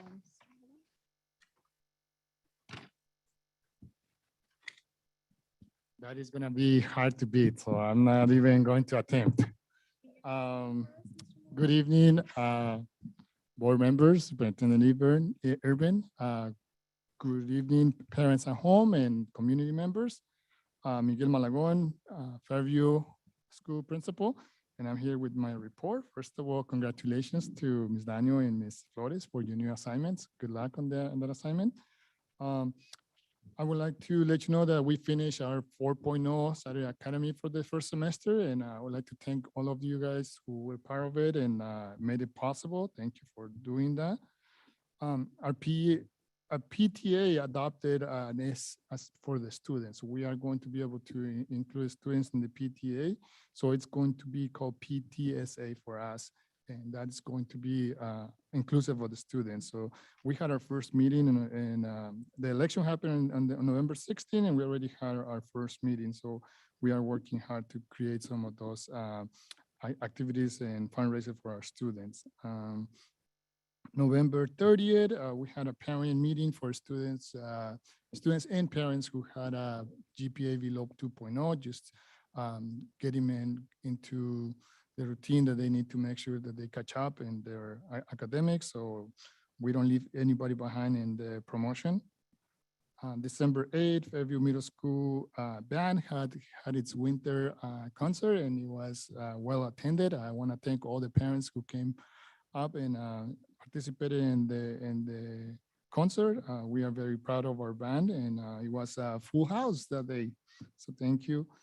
I had the privilege to participate in November 9 in a Padre to Padre meeting where we invited parents from the district to come in, let us know their voices and how we can support them in getting more involved in their education. So I'm looking forward for more meetings with Padre a Padre, and it was a great evening for us.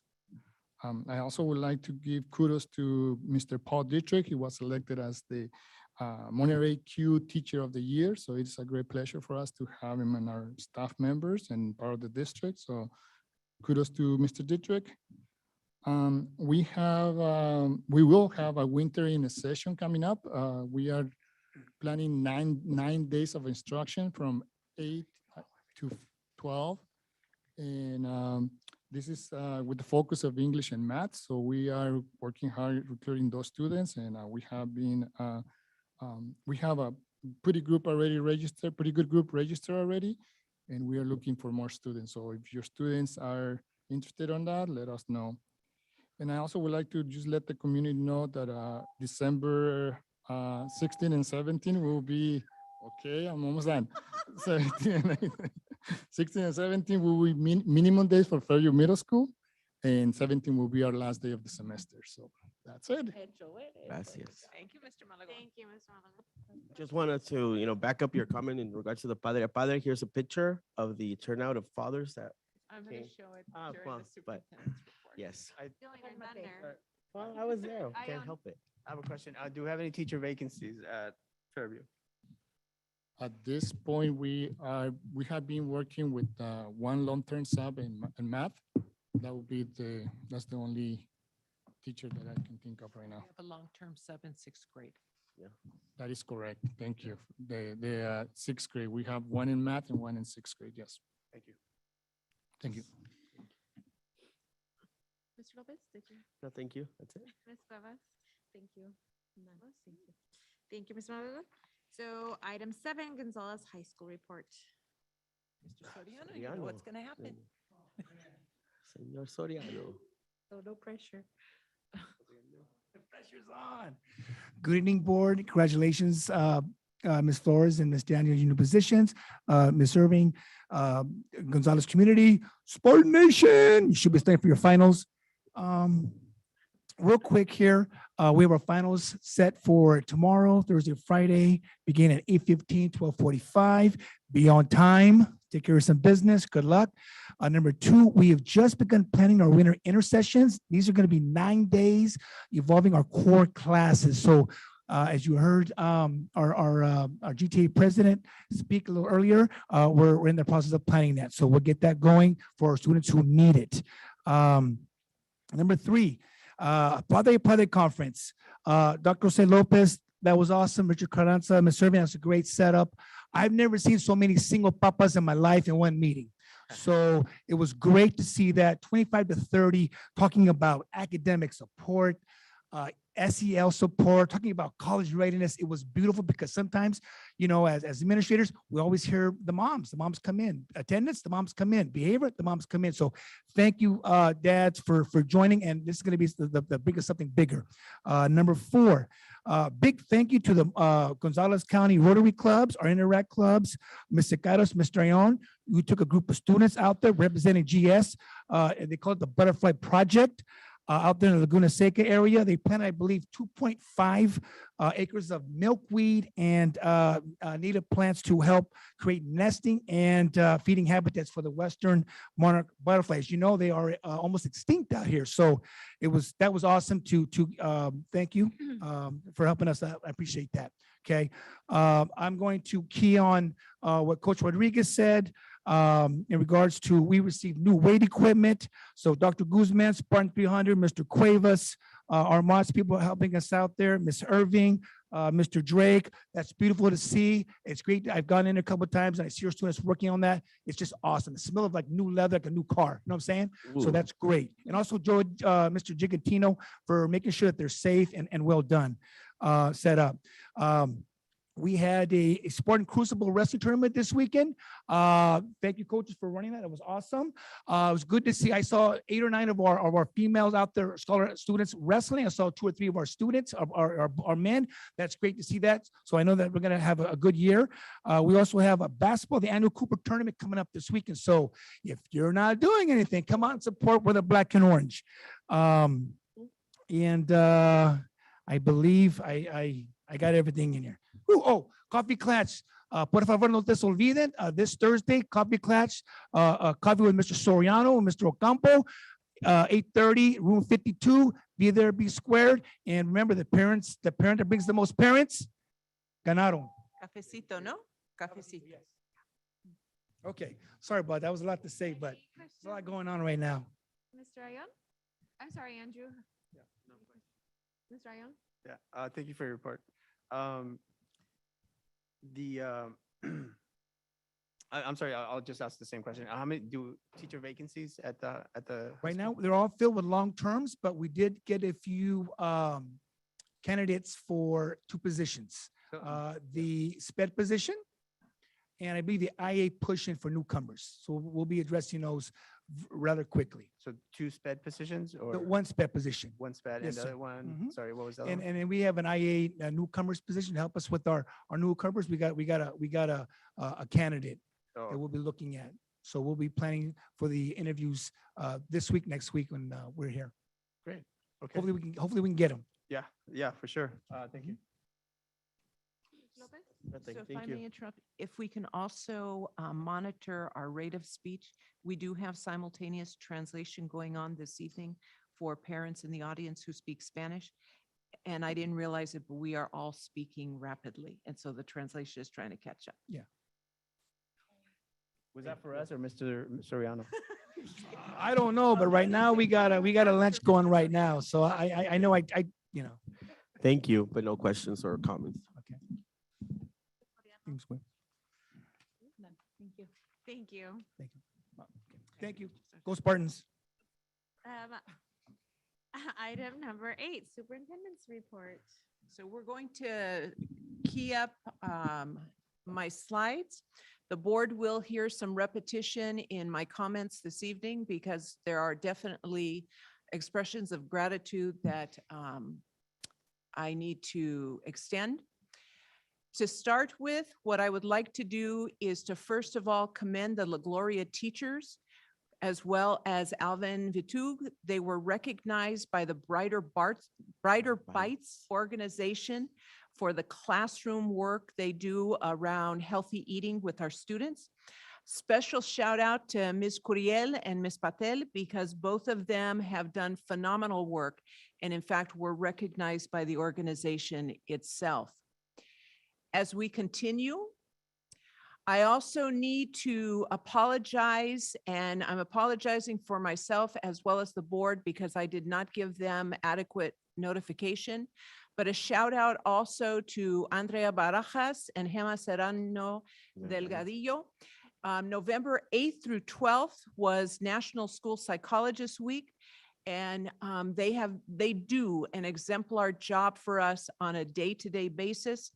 And I sincerely regret the oversight that they were not celebrated at our November board meeting. As we continue, you did hear Mr. Malagon mention that our teacher at our computer science math teacher at Fairview, Mr. Paul Dietrich, was celebrated as Teacher of the Year by Monterey Bay Q for the year 2021. Beautiful. We do not oftentimes get to really celebrate our teachers as well as the fact that we have 140 very fortunate students who have access to this Teacher of the Year. And I say that because Monterey County itself has 75,000 students, and yet the students here in Gonzales have an individual that has been identified as exemplar in his field.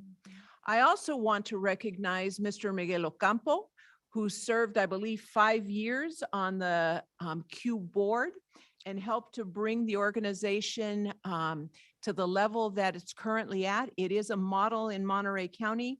It has extensive resources for teachers and adding technology to instruction. So once again, celebrating both of our representatives who were honored this past Friday. Continuing, WASC. Yesterday, we had the pleasure of a surprise visit with Dr. Guadalupe Solis, who came to Gonzales because he wanted to introduce himself, do a meet and greet. Dr. Solis was here for more than 3 hours. He actually enjoyed lunch with us from La Plaza.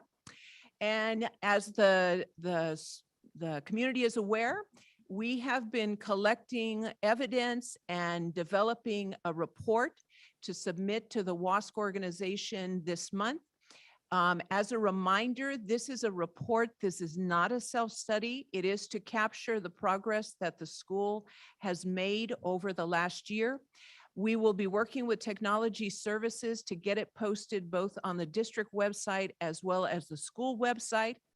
I would draw your attention to what is the preface of the actual evidence folder, because in it you will see photos as well as narrative of all of the natural and some unnatural events that the school has endured over the last 22 months.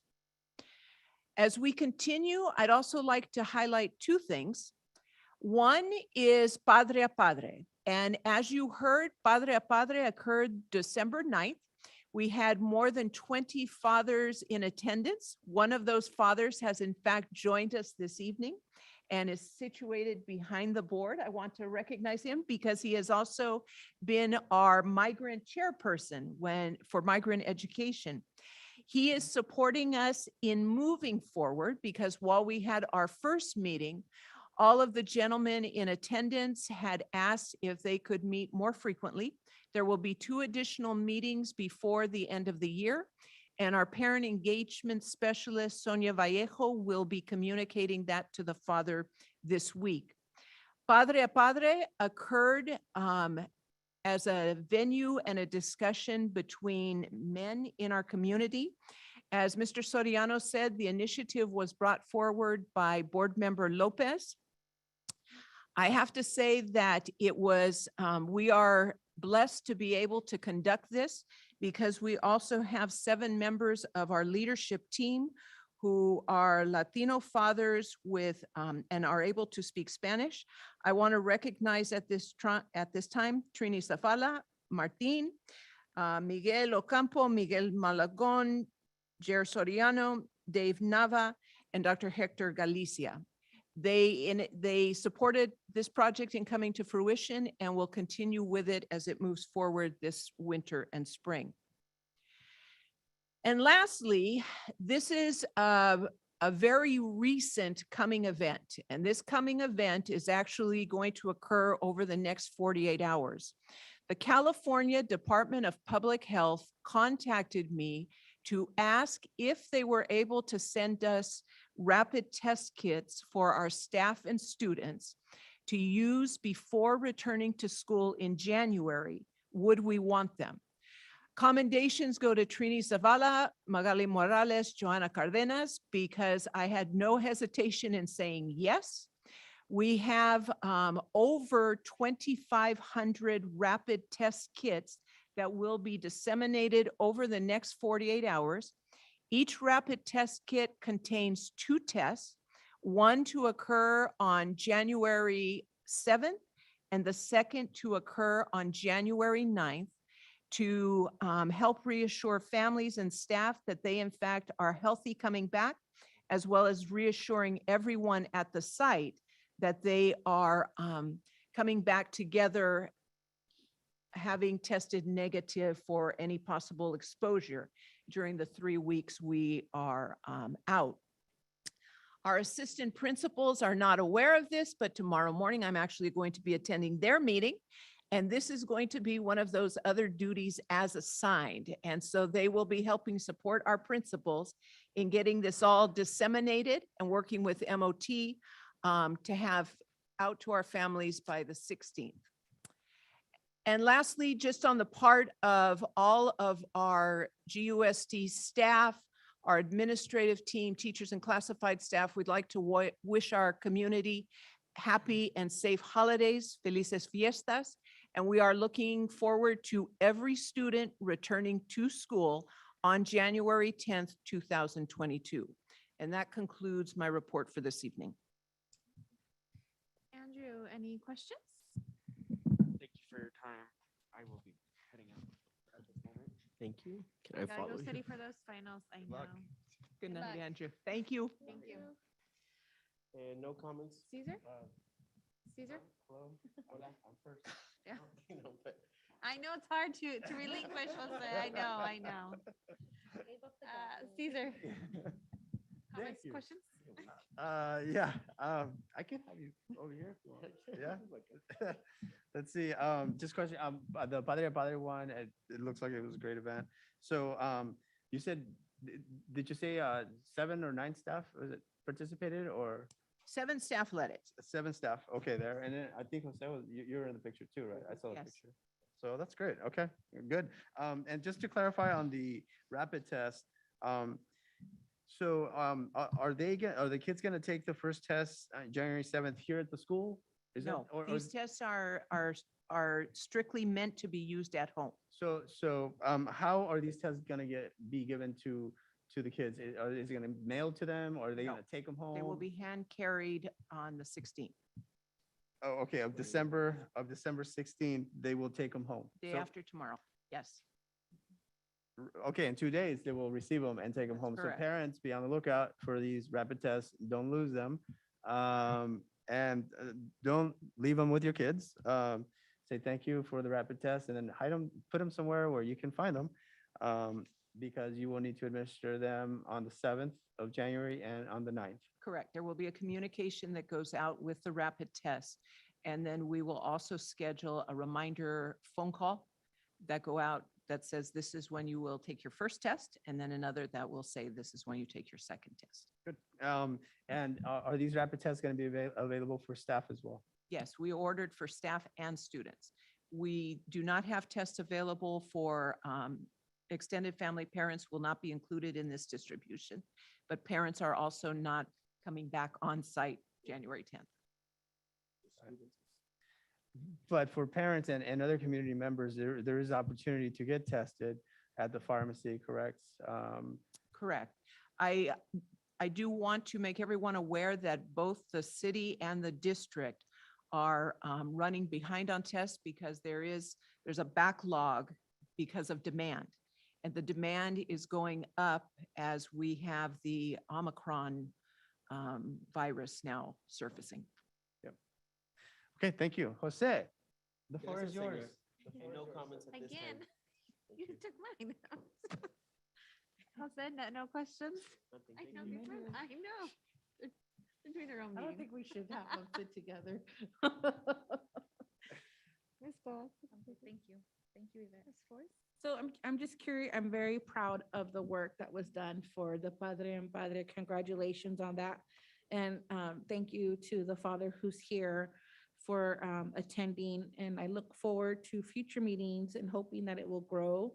I mean, I'm curious, and you may not have this information, but do we know of any other districts that have Padre a Padre type committee? I know we have Padres Unidos, but really groups that are focused on fathers, which is really important and not done enough. But are you aware of other districts having those kind of? So I am not aware of other districts because this is also specific to language. We conducted the meeting in Spanish. The keynote was delivered in Spanish. We had a couple of fathers that we actually provided the translation to English. And so in that respect, it does make us somewhat unique. That's great. So yes, congratulations on that. It's a very proud moment. Thank you. Yeah, excellent. My questions was regarding the kids. Are we going to have communication go out so the parents know that these kids are coming home and they Yes. don't stay in the backpacks the whole time? Yes, I want to reiterate that this was a pop-up email saying, do you want them? And we took them. And so our APs are phenomenal. They'll have this taken care of. If I talk to them at 9 o'clock, they'll have it in place by 10. Right, Mr. Ocampo?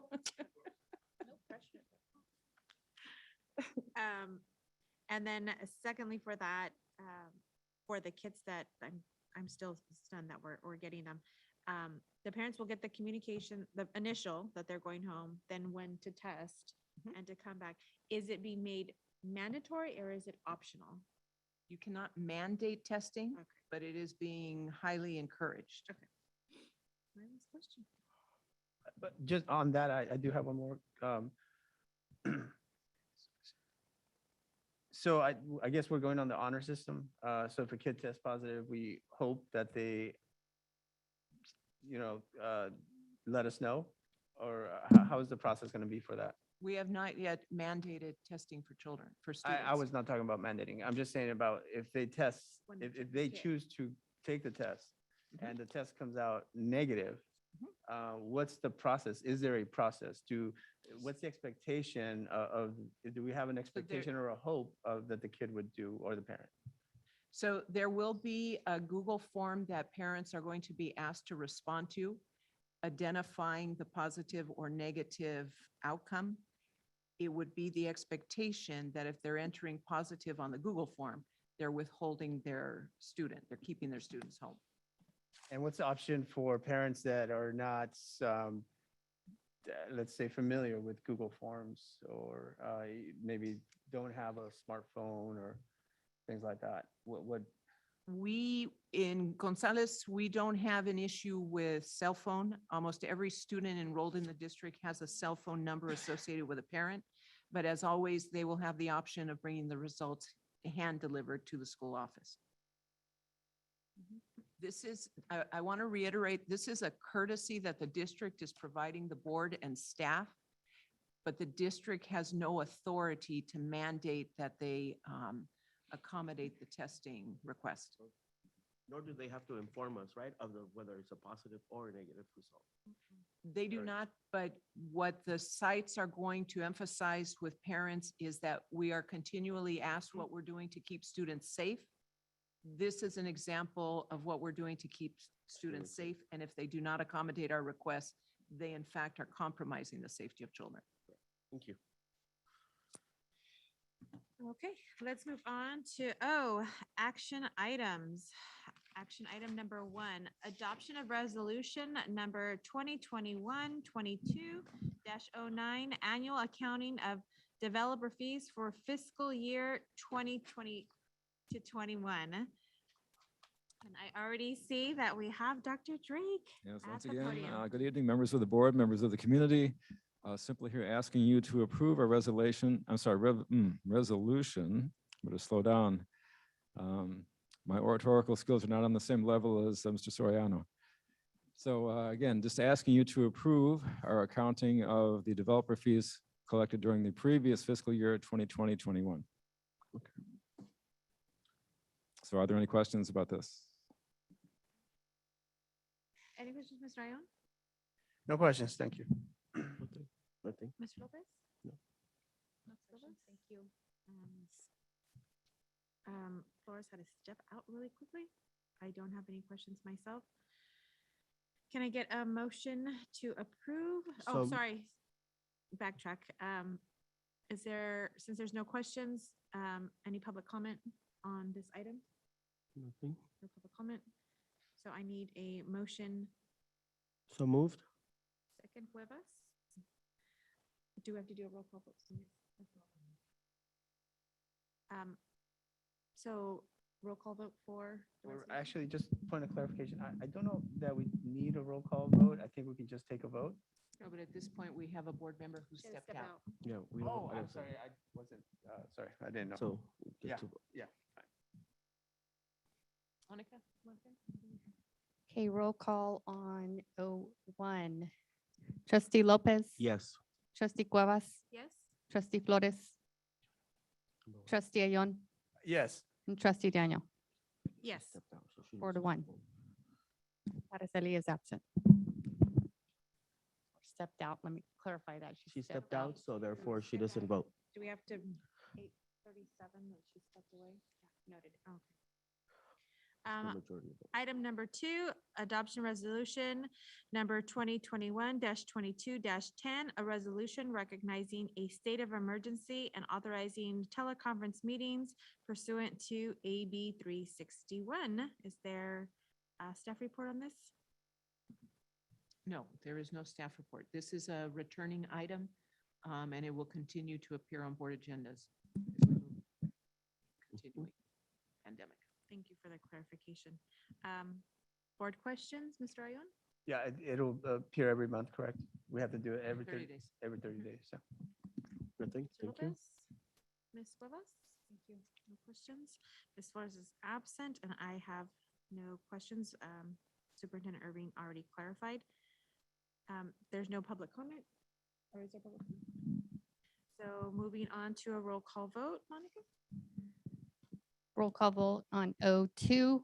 Trustee Lopez. Yes. Trustee Cuevas, Yes. trustee Flores, trustee Ayon, Yes. trustee Daniel. Yes.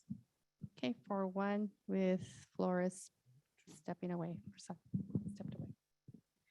Moving on to item number 5, to ratify the listed on attachment contracts entered into the superintendent on behalf of the district as per board policy 3312 as of October 7th, 2021. Any presentation? You skipped 2, right? You skipped number 3 and number 4? Oh, did I? Sorry. Oh, yes, I did skip 3. Thank you, Mr. Lopez. So, sorry, item number 3, adoption of resolution number 2021-22-11, authorizing district staff to sign school orders. Is there any staff report? No, this is because it's the organizational meeting, part of the organizational meeting is signature authority. Any board questions? Nothing. No, any public comment? No public comment. Then I need a motion to move forward. So second, So it was motion by Mr. Ione, second by Mr. Lopez. yes. Um, All those on in number favor? 3. Okay. All in favor? Aye. Aye. Anybody opposed? Motion passes. Moving on to item number 5, to ratify the listed on attachment contracts entered into by the superintendent on behalf of the district as per board policy 3312 as of October 7th, 2021. Is there a staff report? No, once again, standard item. No staff report. Any public or any board questions? None. No board questions? Any public comment? Can I get a motion? So moved? Move by Mr. Lopez, second by Ms. Cuevas. All in favor? Aye. Aye. Anybody oppose? Motion passes. Item number 6, approval of the out-of-state travel request for Michelle Rodriguez to travel to Reno, Nevada on March 2nd through 5th, 2022 to attend the 2020 CADA, California Association of Directors of Activities Annual Convention. Is there a board report? No, there's no board report. This is to allow our activities director, Michelle Rodriguez, to attend the conference. Correct. Any board questions? Any public? Enjoy and have fun and Yeah. bring back. Bring back some good ideas, Ms. Michelle. Yes. Any public comment? No public comment. Seeing there's no public comment, can I get a motion? So moved? Moved by Mr. Lopez, second by Ms. Cuevas. All in favor? Aye. Aye. Anybody oppose? The motion passes. Item number 7, approval of the Educator Effectiveness Block Grant Funds Plan 2021-2026. And there's We our. received a the re- presentation Yeah, we from received the Ms. presentation. Barca. Yes. Any board questions? Nope. Any public comment? No. Can I get a motion? So moved? Second, Araceli. Moved by Mr. Lopez, second by Ms. Flores. All in favor? Aye. Aye. Anybody opposed? Motion passes. Item number 8, approval of selected architectural firms to design and supervise the construction of a new design elementary school. So this item was brought forward to the board by Dr. Drake after the board had received proposals identified by our team. Tonight, the board is asked to go ahead and to vote on the architectural firm being chosen for the Fano Academy. So since we have had the Presentation. firms already do presentations. Yes, for the community's information, there was an opportunity to present to the board president and board clerk. At that time, board president was Jose Lopez and Maria Cuevas was the clerk. So the only change or addition is that you will see an Exhibit A that was submitted by one of the companies under consideration. It is a letter of reference from a district where they have done previous work.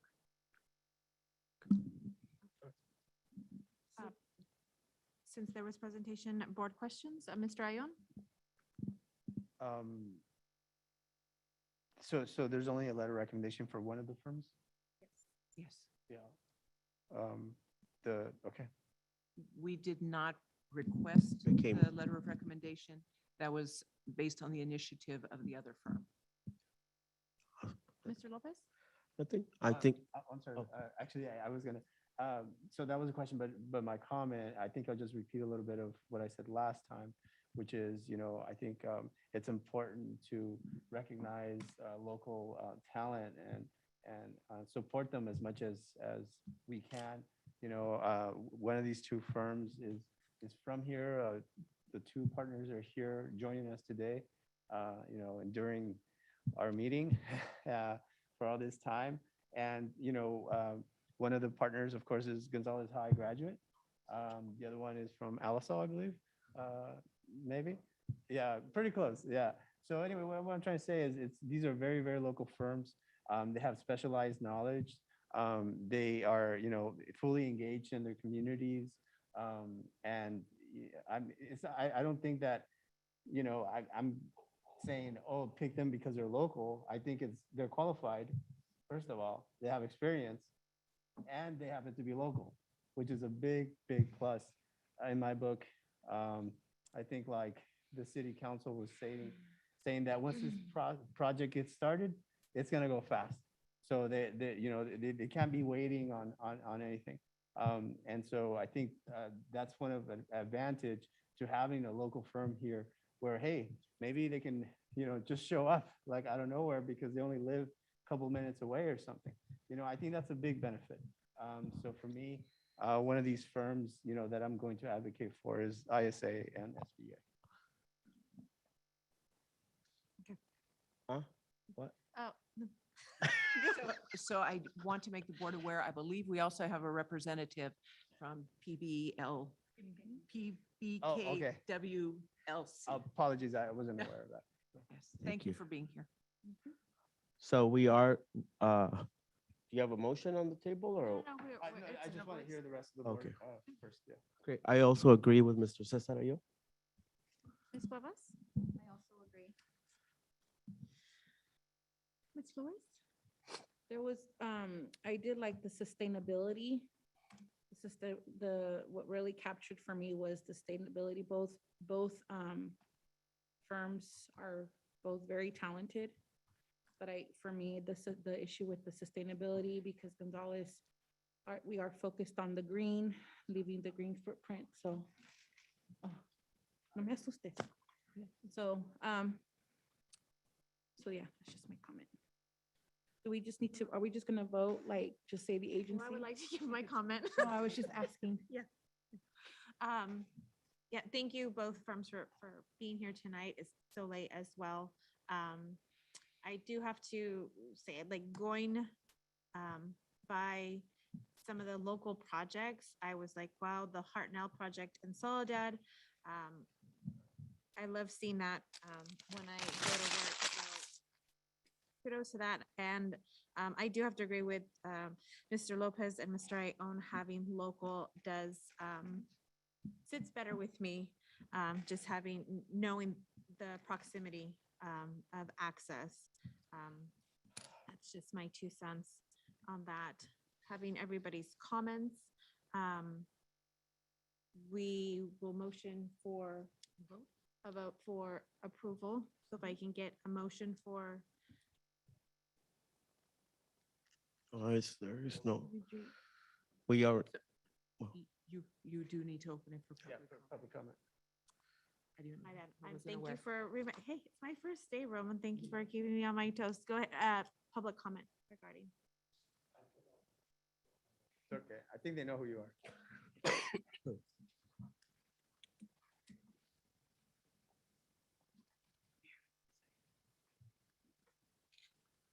I didn't get it. I don't know his name, but I know he is working on the community center for the city of Gonzales. So that's a big thing that's going on. So I kind of recommend you, because you're a graduate, here in Gonzales, so it's keep it local, keep it local. Two, I also know that I don't believe this school is going to be built for 3 or 4 years from now. You talk to the people that are involved with this, and they said everything's moving so slowly. They said the streets probably won't be built for another 3 years. So the school probably won't be built for 4 years from now. So I think doing this right now and spending the money on this right now might be a little crazy, because I remember when the city did plans for the community center, they spent $170,000 on the plans for the community center, and they didn't do anything about it. They just let it sit, and now it's costing us a lot more money to build this community center, because 2010 is when they did these plans, and they didn't build the community center like they promised us. And now it's going to cost us, what, $45 million now? And back then it was going to cost us a little under 20 million. So now I think the school district here might be a little jumping the gun here on the plans and stuff, because the prices on, materials and everything 3 years from now could go up or it could go down. So I don't know why we're doing it now. So, but I recommend if it's going to be a local designer that does this. Thanks. Thank you, Mr. Barber. Thank you for keeping me on my toes. Now that we've had public comment and board discussion, can I get a motion? You have another public comment.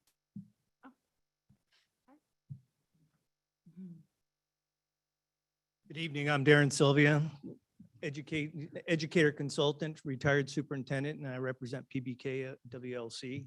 I've heard lots of discussions about local entities. Being a Monterey County kid myself and working in this area for the last 30 years, I think I bring a different insight to the work that PBK WLC can do for the community. I have my mother-in-law who retired from Gonzales High School as a special ed teacher. So back in actually it was 2005, but just going back and looking at it, PBK offers a unique blend of architectural services that are in-house. I understand that the community wants something that would pertain and associate with our community and tie it all together. And I think we represent that. So if everything on the board is looking at what the architectural firm can do and bring to you, that insight is really what PBK specializes in. And having a local tie, I don't want that to be the final entity of it. I live just down the road, an hour away, and I'm available at any time to drop in and do what I can to support. But building schools in the past from a school superintendent standpoint, understanding the processes and the nuances, not just the value engineering and design, but the actual building and construction side of it, what fits, what doesn't fit, what works with teachers, what doesn't work with staff, what works with the community. The ins and outs of that are the options that we bring to that service as a whole. And I just want you to have the opportunity to hear us out. I know we did an interview and some of you were a part of that presentation. I hope you were able to look at the entity in its whole and what we can offer to you. And I appreciate the time that you've given me this evening and allowing us to come and speak before you. And we look forward to being able to assist you in any endeavors that you do in the future. So thank you. Thank you. Any other public comment? Yeah, no, just wait. If you can state your name for the record, though, it would be appreciated. Absolutely. Thank you for your patience as well. It's a lot of work every month, huh? Anyways, thank you for the time. My name's Alex Reynoso. I'm here with Louis Vargas. We're both the principals within Studio Architecture. We're grateful for the opportunity. Thank you for the interview. We hope we're grateful that we're as finalists with the other folks. And we welcome that sort of competition, which is beautiful. It hopefully brings good things for Gonzales and other folks. But we also, we've been around for a little while. It's something we've been doing schools for 25 plus years just in our county. We also count with a partner organization from Southern California and that has offices in Oakland. And they're experts at this type of work along with us. And so we've got the ability, and I really appreciate the comments, whichever way it goes. But certainly, Louis and I accept this beautiful recognition that we aren't just local, we are experts in our field. And so I just want to echo that and tell you that we come with the horsepower to provide the services that you're looking for and the expertise, the sustainability, and all the features that you're interested. So just want to say thank you very much for your time. Can I ask a question? Are you guys, are you guys working on the community center? We are not working, we're one of the finalists as well. Yeah, but we attend the meetings to figure out, what the next steps might be. And so, if this was something that you were chosen for, your timeline for building the construction for the community center and the school and the manpower it takes, would that be conflicting? Because those are two big projects. How does that work? Well, like I said, we have the horsepower, and which is one of the reasons why we look to our friend firm, SVA, because they have horsepower and manage these type of projects as well. We recognize alone we probably couldn't, but which is why we wanted to make sure that we had not only this project in mind, and if we're fortunate to get the other one, they do run in different timelines, and the projects take on a little bit of a life on their own. And because of that, I'm pretty confident, we're both very confident that that wouldn't be an issue. I could kind of fill in a little bit. I've been more involved with the community center. Thank you, Alex. But I was made aware you have not gotten that contract yet, but no. in the, let's just say hypothetically speaking. Correct. Yeah, Louis Vargas, 1501 Champaign, Gonzales. So just to kind of answer the question a little bit, so there are two different timeframes. Building a school, I worked at a previous firm for many years, 21 years, did several schools, and from the ground up, infrastructure is going to take several years, just like Roman said. But you need to select the architect now because you're going to have to go through the funding, CDE, all those steps have to begin now. And so the community center is actually in a different time frame, so they won't conflict between the two. So. Thank you. Thank you, Mr. Vargas. So if I can just add to the discussion, as per the comments, Mr. Vargas, the district has already met with CDE. We have secured funding via Measure J, and we are aligning a time frame that accommodates both the city as well as the developer. And Mr. Ion, we're actually out ahead of the city in terms of meeting the prerequisite needs to build our next school. Thank you. Thank you. So now that we have no more public comment, board has deliberated. Can I get a motion? Is it the motion to select? One will make a motion for an architectural firm, and then you take the vote. I'd like to make a motion that we select ISA and SVA for Gonzales as our architectural firm. A second. So now do you have to do a roll call vote for this one? Okay, Monica, if we could do a roll call vote.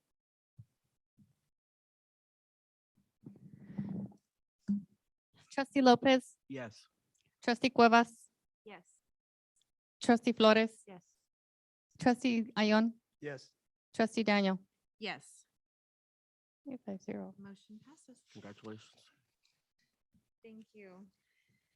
Thank All you of you both guys. for being here and for your sharing with us about your firms. Much appreciated. Moving on to item number 9, approval of the 10 additional academic coaching days, which will be split between La Gloria Elementary, Fairview Middle School, and Gonzales High School academic coaches. Is there board reports? So as the board is aware, the academic coach from La Gloria moved to Gonzales High School to help support the school with the WASC process. We have been unable to identify an appropriate candidate for La Gloria. So therefore, Ashley Valdez and Angela Perez are going to pull some time to support La Gloria Elementary. Any board questions? Mr. Ayon? So Ashley's gonna move to La Gloria? No. No. Ashley and Angela are going to pool some days in order to both be able to support La Gloria. Oh, okay, sorry. Jose, any questions? Thank you. Mr. Vaz? I don't have any questions. You answered them. Can I get a motion? So move, Araceli. Second by Lopez. I was a motion by Ms. Flores, second by Mr. Lopez. All in favor? Aye. Anybody opposed? Motion passes. Item number 10, approval of certification of 2021-22 first interim financial report. Mr. Drake's got the podium. And good evening once again, members of the board, members of the community. James Drake, Associate Superintendent, CBO, here with our first interim report for the 2021-22 fiscal year.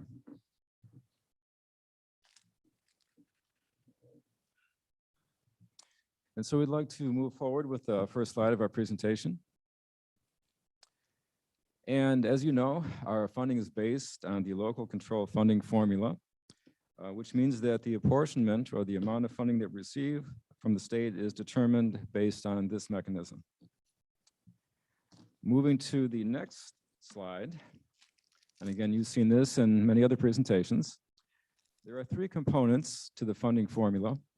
We have our base grant, which is the funds that are allocated for every student. Then we have our supplemental grant, which is funding, which is an additional 20% based on these factors, low income, English learner, and foster youth. And then the third component is our concentration grant, and this is an additional 55%, again, for a student population with these same characteristics. And so moving on to our next slide, I'd like to begin the actual first interim budget report.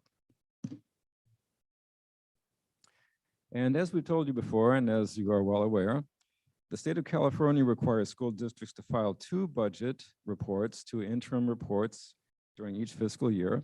And what we're doing is we're reporting to you and the public the state of our budget as of October 31st, 2021. This first interim report is due to the County Office of Education no later than December 15th, which is tomorrow. So I really hope you approve this report tonight. Otherwise, I don't know what I'm going to do. There are 3 possible outcomes for our first interim report. We can certify either as positive, qualified, and negative. And as you're going to see at the end of the report, I'm happy to report to you that we are able to certify as a positive result for the first interim. And now for the data. Here we have our enrollment and average daily attendance, or our ADA comparison. And as we've reported to you before, you'll notice that we are in a declining enrollment trend. If you look at the current enrollment figures, and I'll put on my glasses so I can see what I'm doing here. In the current 2021-22 fiscal year, we have a current enrollment of 2,162, down from 2,269 last year. Our ADA last year, average daily attendance, and this year is 2,230. You may be wondering, how can the ADA be larger than the actual enrollment? And of course, that's because we are being held harmless by the state this year. Our funding is based on last year's ADA of 2,230. So our ADA this year is actually 103%, but we have a declining enrollment, which is important to remember. Again, going down that last column, you'll see our average expenditure per pupil, approximately $12,821.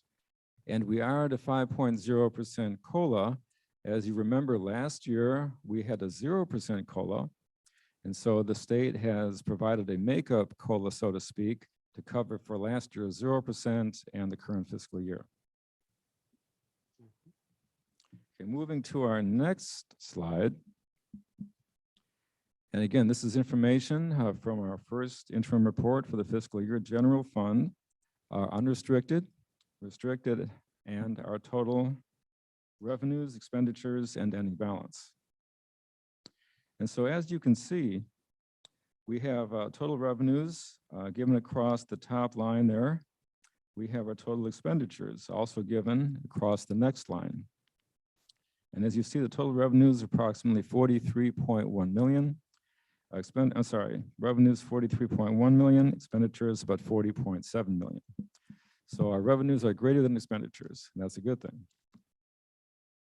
Going down through the chart, you'll see that contributions, the total there you'll see in red in parentheses, meaning a negative amount, approximately $4.3 million. This is the money that goes from the general fund to our restricted accounts, such as special education. So our general fund supports our other funds. Again, moving further down, you'll see that we have our increase or decrease in fund balance for unrestricted, restricted, and our total. Our beginning balance, July 1, and then our projected ending balance as of June 30th, 2022.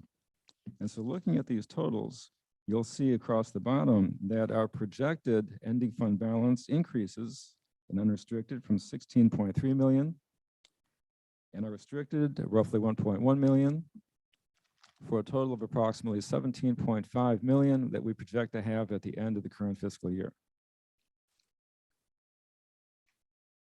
Okay, moving on to our next slide. This is a visual illustration of our revenues, where the revenues come from. And so you'll see that the largest portion of the pie, the nice blue section there, is our state appropriation, the LCFF allocation, approximately 28 million, or roughly 67% of our current revenues. The red section is our federal revenue, and this is a larger section this year than it normally would be. Normally, we're in the 3 or 4% range for our federal revenues. This year, it's much larger. Over $8 million, or about 19%. And this is in large part because of the COVID funding we've been receiving, all the federal assistance. Other state revenues are roughly 4 million, or about 9%, and local sources about 2 million, or about 5%. Moving to our next slide, you'll see our first interim total expenditures. And starting at the top with the dark blue section and going clockwise through the red, the kind of off green and purple pieces of the pie, these are our salary and benefits. Normally they run around 75 to 80%. This time they're a little bit lower, approximately 68%, because we've had larger expenditures in other areas. If you continue on clockwise to the blue section, books and supplies, this is approximately 4.9 million, roughly 12%. And then again, continuing to the nice orange piece of the pie, services and other operating expenditures, approximately 6.1 million, or roughly 15%.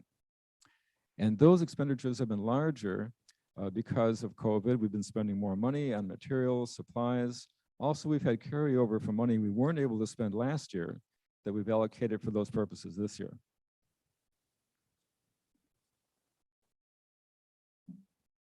I'd like to mention, as long as we're here, our salaries have increased. Our certificated salaries are up approximately 10%, or about 1.2 million. Our classified salaries are up about 9%, or roughly 458,000. And because of that, our statutory benefits have also increased about 5% to approximately 427,000. That information is not here on this particular graph, but I think it's important to remember that, because we do have increasing revenues, which is great. We're getting more money coming in, but our expenses or our expenditures are also increasing as well. So we also need to keep an eye on that. James, I'm going to ask you to clarify that statement, because this will be posted, and it may be me, but I do not believe that our certificated bargaining unit understands the figure that you quoted, because that's not the equivalent of the previous 3 years, including this one. So can you elaborate a little bit on that?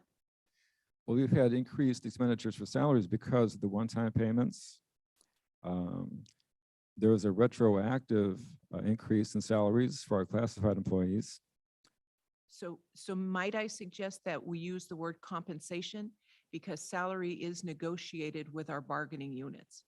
And we have not yet negotiated a percentage salary increase, but we have negotiated side MOUs for compensation. And I will also recognize that we have Mr. Cuevas in the room who is a member of GTA, and I believe that would be more appropriately stated. Yes, we can do that. Thank you. Okay. And then moving to the next slide.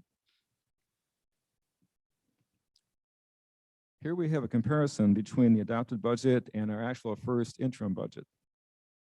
Again, as I mentioned a few moments ago, our revenues have increased. And so if you look at the differences between adopted budget and first interim, you're going to see increased amounts for our LCFF sources, federal revenues, other state revenues, and local revenues. So that's a good thing. In the adopted budget, we had a total revenue of approximately 34.3 million. Actual revenues we're projecting right now, roughly 43.1 million. But again, as I mentioned, our expenditures have also gone up. And so if you look at each of these, our certificated salaries or compensation, classified salaries and compensation, employee benefits, books and supplies, services, and other operating expenses have all increased. So again, in our total expenditures, we had projected 32 million in the original budget. Now we're projecting approximately 40.7 million as a first interim. So overall, if you look at the difference, we have an increase of roughly $2.3 million. In other words, we have more revenue than expenditures. That's what we project throughout the year.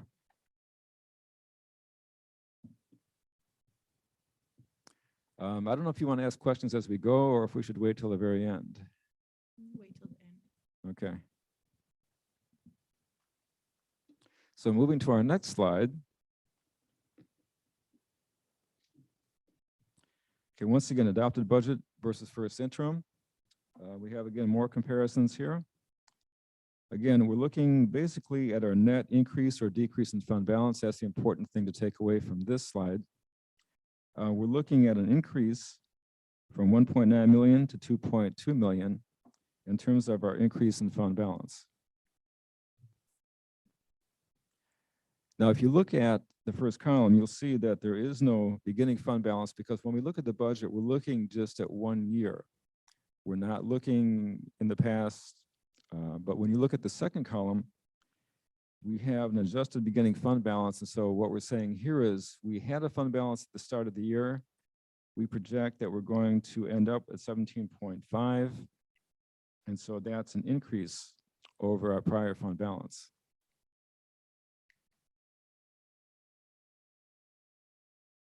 Okay, moving on to our next slide.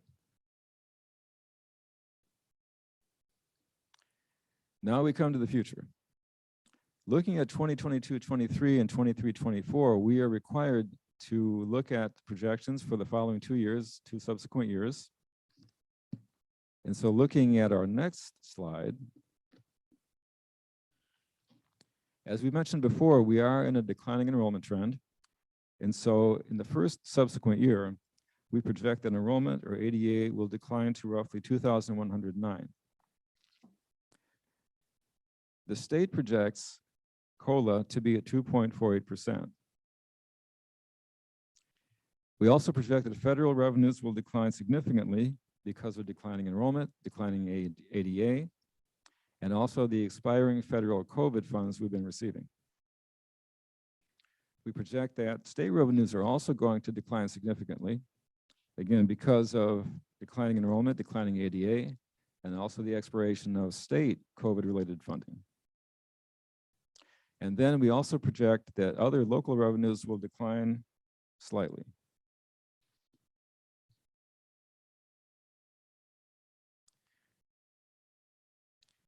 And now the next slide shows some of our assumptions that we base this on.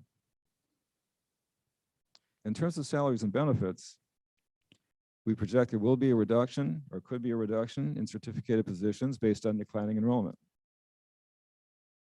We also project, or I should say that the state projects, that STRS payments will increase from 16.92% to 19.1%. And then also PERS will increase from 22.91 to 26.1%. And of course, every year, health and welfare benefits cost more and more. We don't know exactly how much this might go up, but we take 5% as an average annual increase. Could be more. Again, we're projecting reductions in supplies and materials, services and other operating expenses, and capital outlay due to declining enrollment and other factors related to declining ADA.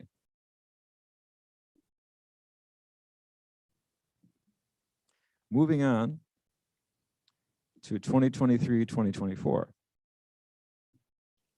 Again, the enrollment trend is expected to decline. We're looking at approximately 2,041. That's what we're projecting for the second subsequent year.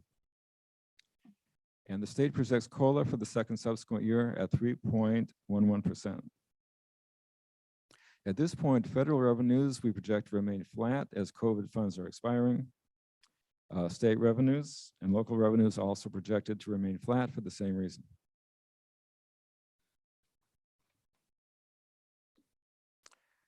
And then we have the assumptions that we're basing this on. Again, because of declining enrollment, declining ADA, we may need to reduce staffing even further. The state projects STRS to remain static at 19.1%, and also that PERS will increase again to 27.1%. And of course, every year, health and welfare benefits continue to go up. And again, we project an average increase of 5%. Supplies and materials, again, projected to remain flat. Operating expenses may show a slight increase because of inflation. We were told at the Caswell Symposium that inflation right now is currently running 5 to 6%. Hopefully we'll level out next year. But again, inflation should continue at some rate. And so we project some increase in that area. Capital outlay projected to remain flat as our facility and other needs should be relatively constant. And so now we come to the summary.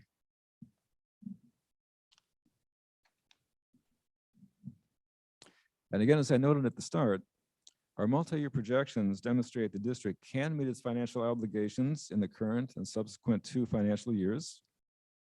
But in order to do so, there may be staffing cuts and reductions in supplies, services, and capital outlay for the 2 subsequent years. We will be able to maintain the state required 3% reserve, along with the 15% board mandated reserve. And so in order for the district to meet its financial obligations, we feel it's essential for the governing board to adopt a conservative fiscal approach as things change in the subsequent years.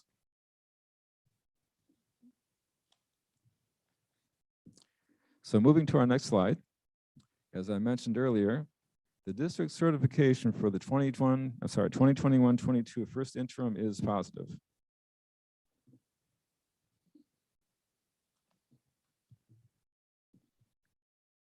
Looking at the budget calendar for the year, December 2021, right now, we're giving our first interim budget report. We'll come back in March and give you the second interim budget report. In May and June, we'll have our budget and LCAP public hearing, and then in June, the 2022-23 budget and LCAP adoption. And before I wrap up and open up to questions, I'd just like to say that the title page has 2 names, and mine is the second name. The first is Ms. Yesenia Argueta, our Fiscal Services Director.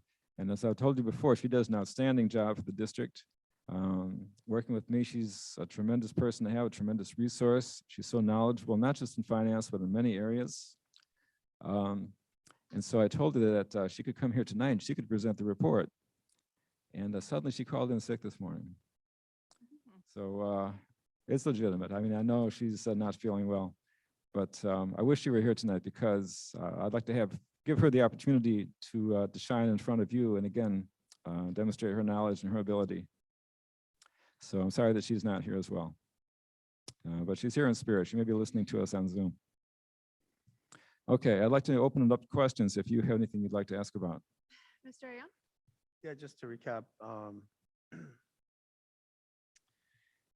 think you mentioned that certificated salaries or compensation increase. What was the percentage? Roughly 10% About 10%. since we had our budget adoption, Okay. And then you said classified increase, how much? about 9%. About 9%. And So how much did add? compensation, not salary. I'm sorry. I want to be on the record. No, that's very, it's a very good point, because obviously salary is only one component, and then you have the benefits as well, which can be substantial as well. So and how about admin compensation? What was the increase there? There was an increase. I think the board approved an increase at a prior meeting, 2.5%.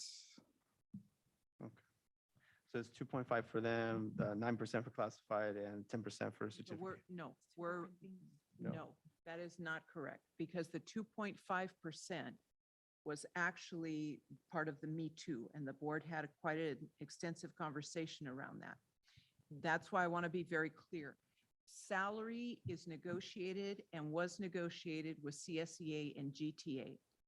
The total percentage number that Dr. Drake is referring to is compensation, which includes one-time off payments such as the 2,500. It also includes the temporary increases of the $100 an hour for teacher pay, because we've got teachers stepping up to do expanded learning. But the salary and compensation need to be kept in separate discussions. Okay. Yeah, and we should clarify that. I'm sorry if I didn't make that clear earlier. There are a few different factors that have caused the increased compensation for the certified and classified staff. And I can give you a little more detail. We did have the one-time $2,500 bonus payments to all staff. In terms of certificated staff, we include the step movement as teachers gain seniority.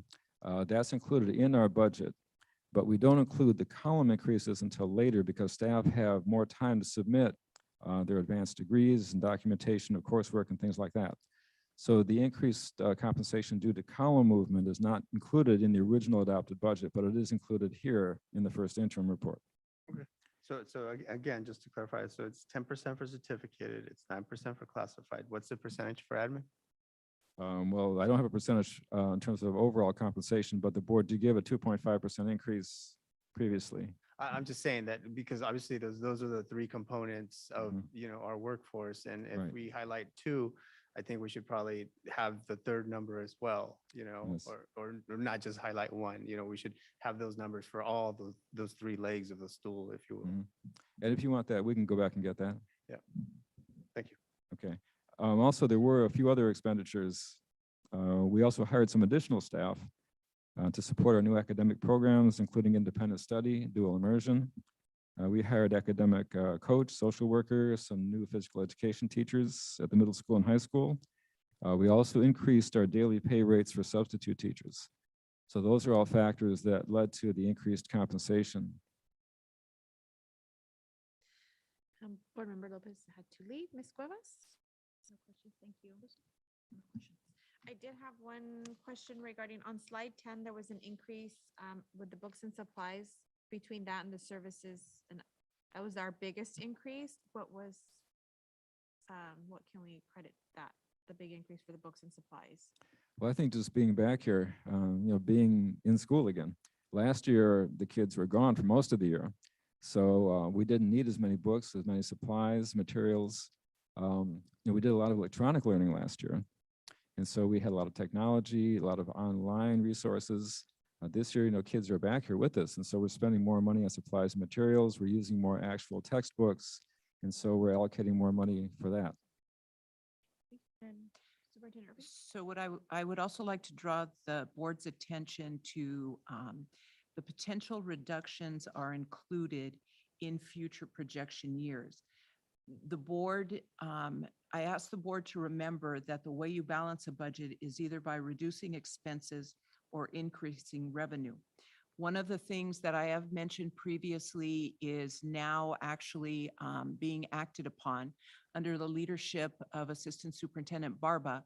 We continue to pursue the possibility of a virtual school, which would allow parents to maintain their students, their children at home, but allow the district to collect ADA and continue to provide teaching positions in that virtual school setting.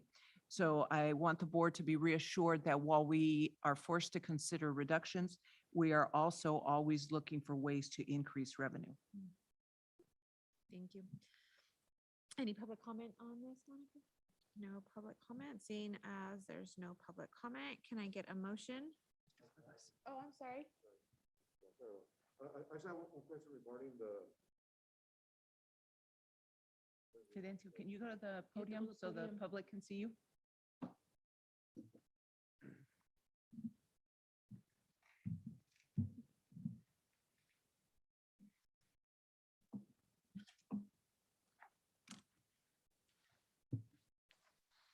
Good evening, Governing Board. My question was just with the board required, I don't have the slide in front of me, but the board required 15% reserve. Now, I know in the past it was 3%, required by the state, and then another 3 to 4% recommended by the board. Did it recently go up to 15%? No, there's board, correct. And it has not been 3 or 4% in the 4 years that I've been here. It's the equivalent of 2 months of salary for all employees in the district. Got it. Thank you. Each board does have their own limitations, but our current board policy is 15%.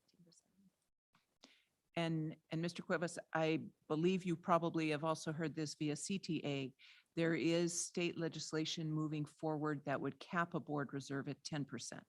And so Dr. Drake and myself are monitoring that situation. And if that in fact occurred, we would come back and revisit that with the board and revise policy to match state mandate. The information I've received on that is that districts 2,500 ADA and lower would be exempt from that cap.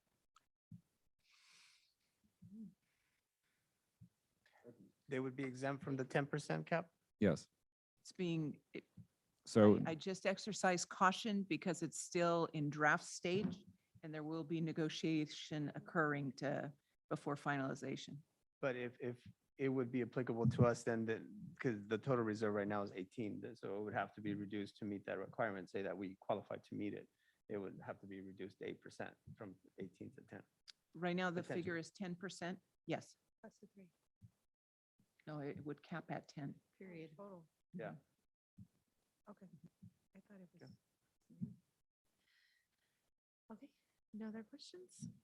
Can I get a motion to approve our interim report? So move, Araceli. Second, Daniel.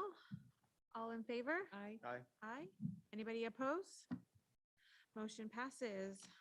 Item number 11, Gonzales State Preschool application to continued funding for the 2022-23 school year. Is there a board report? No, this is a annual renewal of our preschool application for funding. This is overseen by Assistant Director Claudia Perlin. Any questions of the board? No public comment? Can I get a motion? So move, Araceli. Moved by Ms. Flores, a second by Ms. Cuevas. All in favor? Aye. Aye. Aye. Anybody opposed? Motion passes. Item number 12, approval of memorandum of understanding with the South County JUSD for special education services fiscal year 2021-22. Board report? This MOU allows our special education students to access classes that are provided in South County that we do not currently have here in the district. Any questions? No questions? Any public comment? No public comment. Since there's no public comment, can I get a motion? So move, Araceli. Motion by Ms. Flores, Second, Cuevas? second by Ms. Cuevas. All in favor? Aye. Aye, motion, I'm sorry, anybody opposed? Late. Nobody opposes, motion passes. Item number 13, memorandum of understanding between Gonzales Unified School District and California School Employees Association, CSEA, Chapter 756, in regards to Juneteenth holiday effective the 2021-22 school year. Board report. So this holiday now recognized is applicable to our 11th, 12-month employees, as well as will be honored with employees working our extended year program, i.e. summer school. Any board questions? Any public comment? No public comment. Can I get a motion? Just sorry, I missed the board comment part. I think it would be really beneficial if somehow we can incorporate what Juneteenth is in our classes. And the reason I say that is because I was not aware of what Juneteenth was, and I consider myself pretty well read. But then of course, my wife is from the South, and she couldn't believe I didn't know what it was. And she happens to be from Texas, where Juneteenth originated. And so it was an education for me. And I think that having that in our social studies classes to let our kids know what the holiday is about, and to kind of broaden their view. It certainly did me just last year when the Juneteenth celebrations came around. So yeah. I think Ms. Barba can support that conversation with our teachers, as well as include a component in our summer school program, since the holiday actually falls during summer school. Thank you. Can I get a motion? So move, Araceli. Moved by Ms. Flores, second by Ms. Daniel. All in favor? Aye. Aye. Anybody oppose? Motion passes. Item 14, memorandum of understanding between Gonzales Unified School District and the California School Employees Association, Chapter 756, in regards to temporary assignments, a Saturday Academy GPA 4.0. Board report. And this, once again, deals with the same topic and includes the summer school workers. It also, our agreement with CSEA specifies the day in which the holiday will be observed, when the holiday falls on a weekend. Any board questions? Or any public comments? No public comments. Can I get a motion? So move, Araceli. Second. Moved by Ms. Flores, second by Ms. Cuevas. All in favor? Aye. Anybody oppose? Motion passes. Item 15, side letter of agreement between Gonzales Unified School District and the California School Employees Association, Chapter 756, for the classified school employees summer assistance. Is there a report? So this is in partnership and with guidance of the state. This allows our classified employees to replicate what is similar to certificate employees in saving a portion of their salary with additional funding provided by the district to create a 12-month compensation. Any board questions? No board questions? Any public comment? No public comment. Can I get a motion? So move, Araceli. I'll second. Motion by Ms. Flores, second by myself. All in favor? Aye. Aye. Anybody opposed? Motion passes. Item 16, side letter of agreement between Gonzales Unified School District and the California School Employees Association, Chapter 756, to amend the Article V.5, school bus driver licensing timelines. So school bus drivers are as hard to find as single subject math and science teachers. And so along the lines of trying to grow our own, we are trying to incentivize current employees to pursue their authorization to drive a bus. This agreement will allow us to engage employees, keep them engaged through the completion of obtaining their certification. Before, we would ask the employees to basically participate, but the cost was completely borne by the employee and then would be reimbursed. That needed to be cleaned up, and Dr. Galicia worked with CSEA and our MOT department to make it more applicable to our current situation. Any board questions? No public comment? Can I get a motion? So move, Araceli. A second by Daniel. All those in favor? Aye. Aye, motion passes. Oh, anybody opposed? Sorry. Motion passes. Item number 18, miscellaneous personnel assignment order 21-22-35 to authorize hiring of Celine Verhin Leon as a certificated substitute under a variable term waiver requested for the 2021-22. I'm sorry. You I'm skipped sorry, 16. yeah, we skipped one, we skipped number 17. Oh. Yeah. It's the same name, that's why. Yeah. Miscellaneous personnel assignment order 21-22-34 to authorize a variable term waiver request for Celine Verhin Leon, certificated substitute during the 2021-22 school year. It's a standard. Yeah. So move, Araceli. I have a quick question, sorry. Is it alumni? Sounds familiar. Yeah. Okay. That's up for her. Awesome. So Okay. move, Araceli. Moved by Ms. Flores, second by Ms. Daniel. All those in favor? Aye. Aye. Aye. Anybody opposed? Motion passes. Item 18, miscellaneous personnel assignment order 21-22-35 to authorize hiring of Celine Verhin Leon as a certificated substitute under a variable term waiver request for the 2021-22 school year. Can I get a motion? So move, Araceli. Second, Cuevas? It was a motion by Ms. Flores, second by Ms. Cuevas. All those in favor? Aye. Anybody opposed?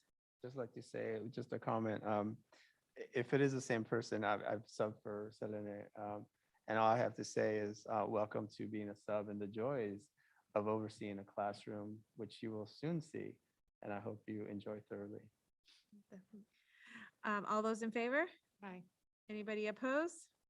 Motion passes. Item 19, classified personnel assignment order 21-22-44 to grant a leave of absence without pay for Mary Vargas, administrative assistant at Gonzales High School, effective December 16th, 2021 through June 16th, 2022. Can I get a motion? So move, Araceli. Moved by Ms. Flores, a second by myself. All those in, Sorry, I just have a question. What does this have, what effect does this have as far as, and I don't know how much, detail you can give or background or anything like that, but what does this do? With any employee, it allows them their position, correct? To Or- come back if they so choose, if So- once their leave is up. So I'm going to ask you to finish the question, Caesar, because I think that's one answer, but I may end up going a different way depending on your question. Well, I guess my question is, there's going to be a change of status, I presume. And so what does this action allow the school to do or allow the employee to do? Okay, so Ms. Vargas is a longtime valued GUSD employee. She can take an unpaid leave of absence and still be entitled to return to her position. In this particular situation, what I have asked Director Galicia to do is to pursue creating a pseudo position control number, which will support Ms. Vargas's position, but also allow us to proceed forward in hiring a more long-term, a long-term placement for Gonzales High School. Because currently what we have is we have a sub in place because we did not know what the duration of the absence would be. At this point, we've been advised that it will probably be through the end of the year. And so in order to add stability to the high school, that's why Ms. Vargas will continue to maintain her position, but there will be a different position control attached to the high school. Thank you. did we get a motion?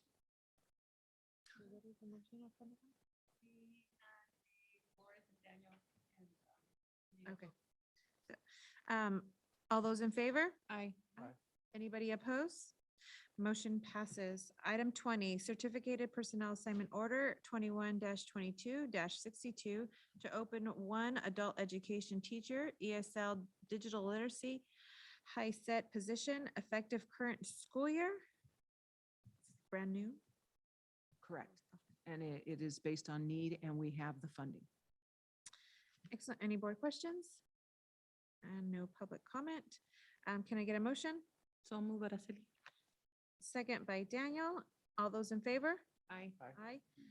Anybody opposed? Motion passes.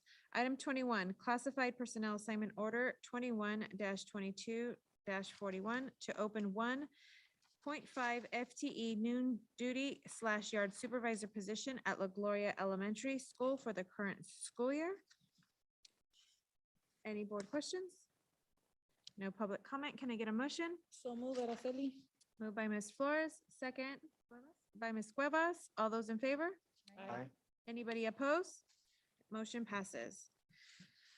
Item P, consent agenda. Items listed on the consent agenda are considered to be routine and are acted on by the Board of Trustees in one motion. There is no discussion of these items prior to the board action unless a member of the board, staff, or public requests specific items to be discussed and are removed from the consent agenda. It is under that the administration recommends approval of all consent items. Each item on the consent agenda approved by the Board of Trustees shall be deemed to have been considered in full and adopted and recommended. Can I get a motion on the I- consent? Sorry, I'd make a motion to take out number 1, consideration to approve the monthly warrants from November 4 through to December 9, 2021. Voted on separately? To vote on it separately? Yes, So we're gonna pull that. pulling it, yeah.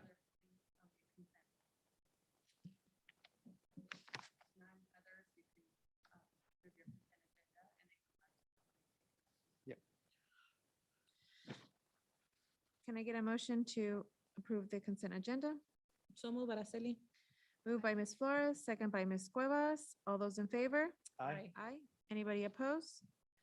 Consent agenda passes. Item number 1 from the consent agenda. A consideration to approve the monthly warrants from November 4th through December 9th, 2021. Mr. Ion, you had a question? Yes, and the reason I pull it is because I do want to talk about, one of the items here is for PD, and I know it's contractual, as far as the teachers, what they are required to have, or what they get in terms of PD. And I guess my comment is general, or maybe it's a question as well. I mean, who determines who selects the PD folks? And the reason I ask is because, I've heard from various employees that they, how do I say this properly, is that they really were not sure what the purpose of some of those PDs that they've had have been. I'll give you an example. I don't know if that's okay, but I think, I don't know too many of the details, but one lady was like drawing, and one of, I mean, I just heard a comment like, well, I could have drawn in front of people. Another person was, for 2 days, they took over the Fairview gym, which prevented 4 sports teams from practicing, and of course the PE classes. And I guess that person was, talking about mariachi for those 2 days. I like mariachi, don't get me wrong, but I have heard comments from employees that just do not see the purpose of those particular PDs and others. So I guess my question is, how is PD determined and how is it followed up? Because I was reading an article, somebody sent me an article, I think entitled, and it was from a person who does PDs, is your PD wasted? And the gist of the article is that I think what he was writing is, yes, it is. If it's not, there's no follow-up. If you just get one training and there you go, like you're blowing balloons or whatever they're doing, and like there's no follow-up, then, then it is then wasted, in their opinion, I think, is what they were writing. So, yeah, that's, May I respond? so, yeah, so 2 things, if we're gonna have a PD, I mean, I don't know that taking over the gym for 2 days is, advisable. First, because of the classes that can't happen there, PE classes, and it's cold out right now, right? So if they can't have PE inside, guess what? They're outside. It's pretty cold, of course, the sports teams as well. And then the second point is yeah, I mean, drawing classes, I mean, it just. So can I respond? Yes. Okay, so once again, I'd like to remind the board that if they do receive feedback, at least as a courtesy, it should be CC to me. Because to your point, the professional development calendar for the year is public and is published and posted on the website. It is created by the academic coaches in consultation with Ed Services and taken back to elected school leadership teams for feedback. The presenters that have been selected for this year, we started with Michael Bonner. We have Hamish coming in January. We had specific requests for VAPA-related presentations. We've had specific requests with more culturally tied presentations. Richard Carranza came the entire day. He spent the morning working with leadership team. He did a presentation because he was a VAPA mariachi teacher before going into administration, and then subsequently did a keynote presentation for our fathers. Every professional development is followed up by a survey, an evaluation of staff. You, in fact, will see some of those evaluations placed in the WASC binder for evidence. The most recent presentation by Richard Carranza had approximately 70 to 75% good to excellent. Ed Services adjusts based on feedback from the teachers. The board itself has approved grants, short-term grants that came this year that specifically emphasize professional development. And one of those grants that you approved this evening has specific language about teachers revisiting their own emotions towards professional development and what can be potential biases. Because professional development, you are completely correct. It is much more effective when it's professional development that has been requested by teachers and is followed up by coaching. We are trying to model that to the greatest extent possible, but in fact, not all of our teachers feel that a cultural tie or VAPA is indispensable in every classroom. The other thing is, we try very hard not to disrupt the usage of the Fairview gym, but it is in fact a joint use gym. We're in the middle of COVID, and teachers specifically have asked to meet there in lieu of Gonzales High School cafeteria, for example, because it allows them to meet together with adequate spacing and ventilation. So to your point, it is developed by virtue of teacher input. It is followed up on with evaluations. And when teacher requests are submitted, Ed Services works to accommodate within the professional development calendar. So for the folks that, are dissatisfied, then they would show that dissatisfaction, or you would hope that they would through those surveys. Yes. Which are collected at the end of the session. Okay. Mhm. Yeah, I mean, obviously I hope, and I always tell people if, when they complain, please, there's channels to do that, please use them.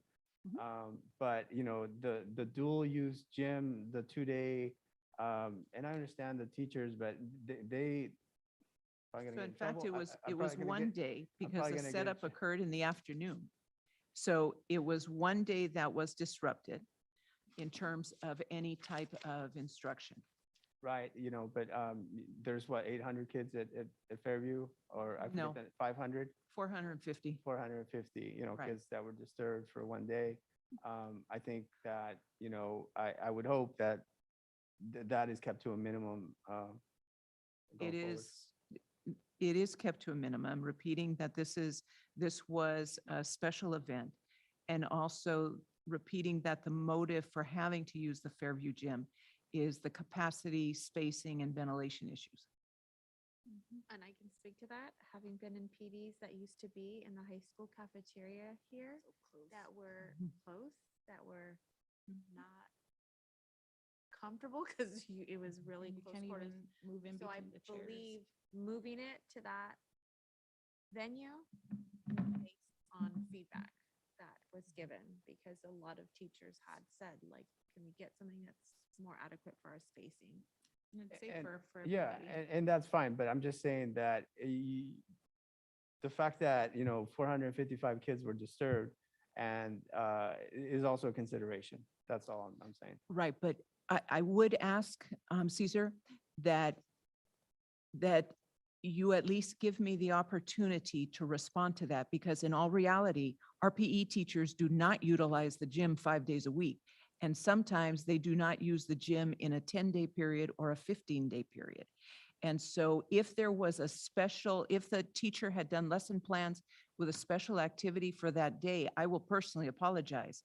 But to hold it when we in fact are obligated to provide professional development in a safe environment for our employees, that was what contributed to the decision to hold the actual event there. Is there any other further discussion?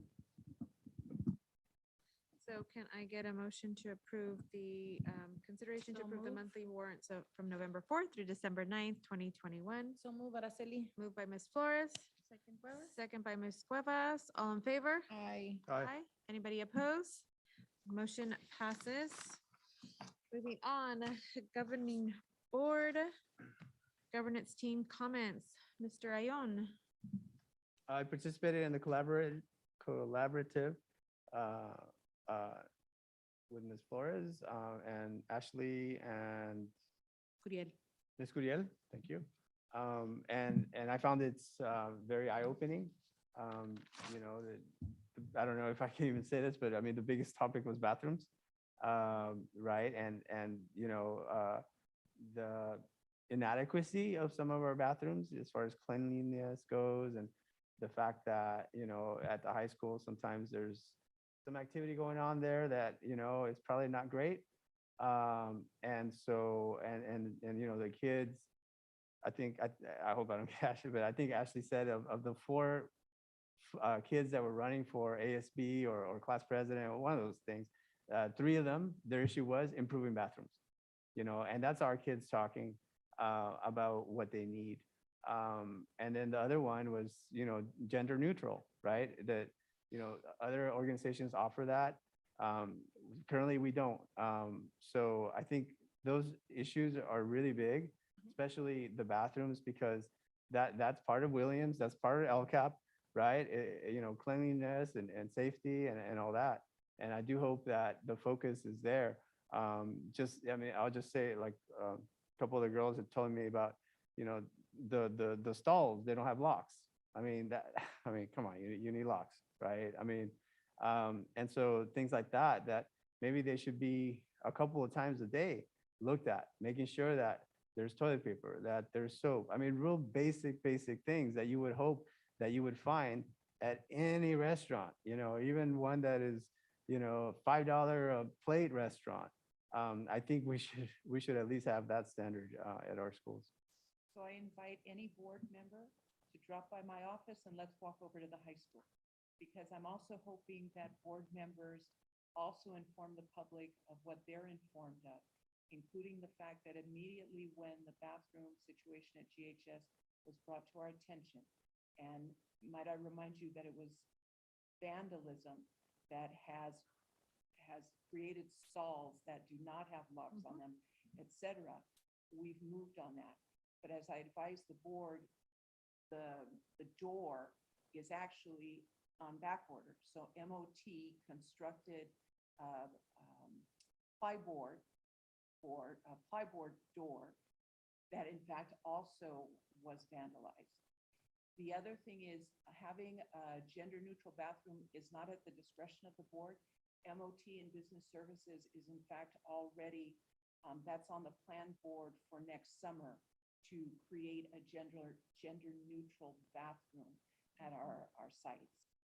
Yeah, and just one last thing. I agree. And actually, thank you for reminding me of that. I was going to say, a lot of some of those things are caused by our students, right? They rip out the doors, they rip out the walls.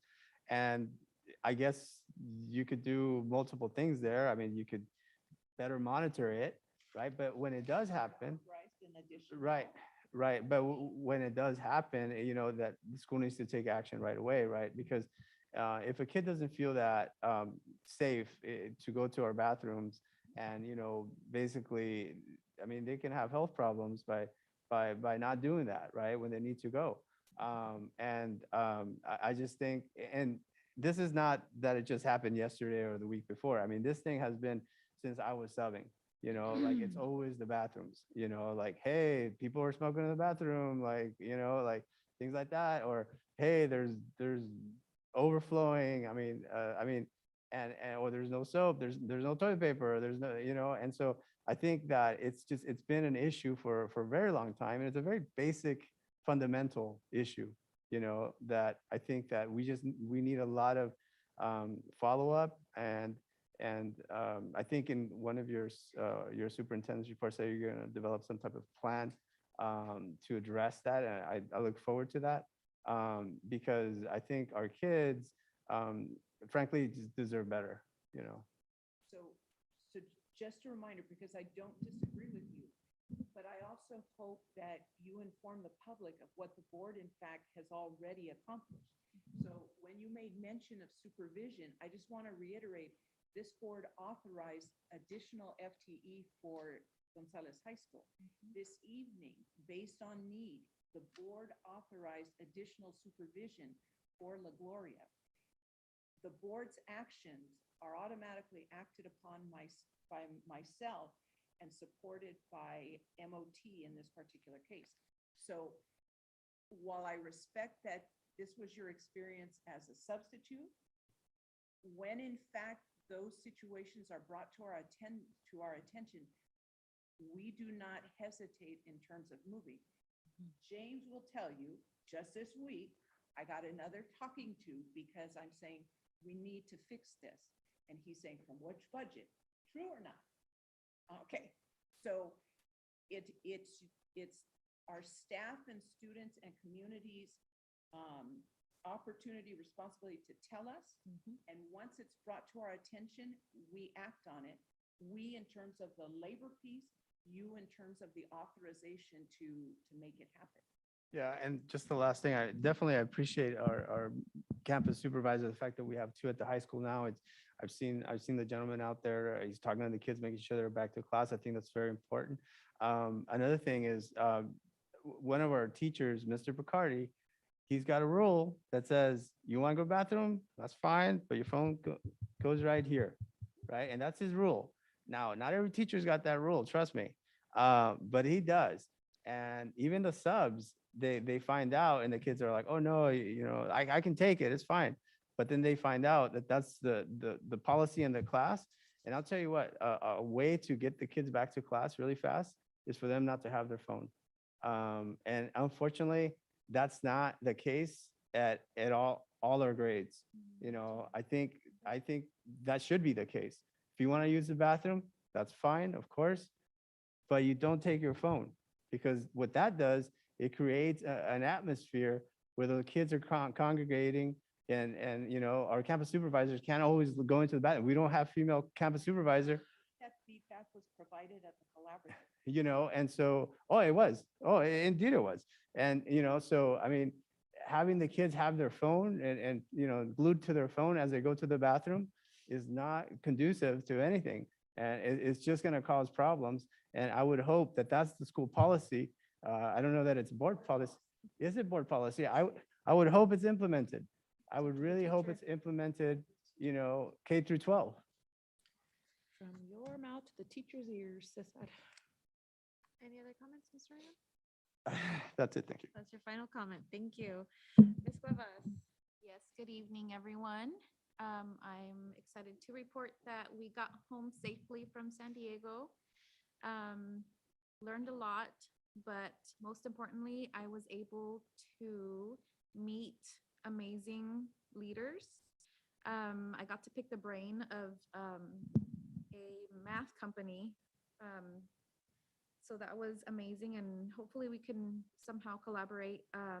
They work alongside a lot of South County schools, and I know that we're looking to improve our math program, so I'm hoping that somehow we can pick their brain collaboratively. Amazing, smart people. I am so impressed by all our school leaders that I met. I learned a lot. I should have brought my notes so I can share with you guys what sessions I don't remember the names of the sessions, but it was just an amazing collaboration. So I'm super excited that we got to go this year in person. Another thing, no, there's not much to report. I just wanted to share that with you guys. Thank you, Ms. Cuevas. Ms. welcome. Flores? So the same with attending the CSBA, I attended the school board president workshop. I attended the superintendent evaluation workshop.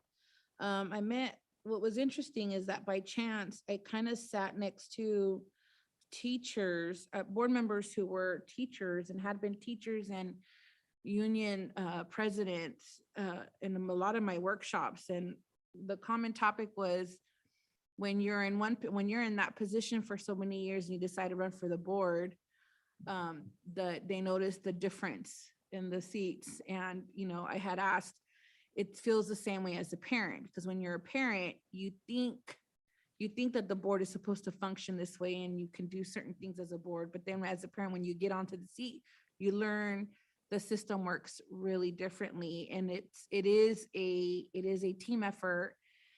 It is a collaborative effort, and it's an effort it's fluid.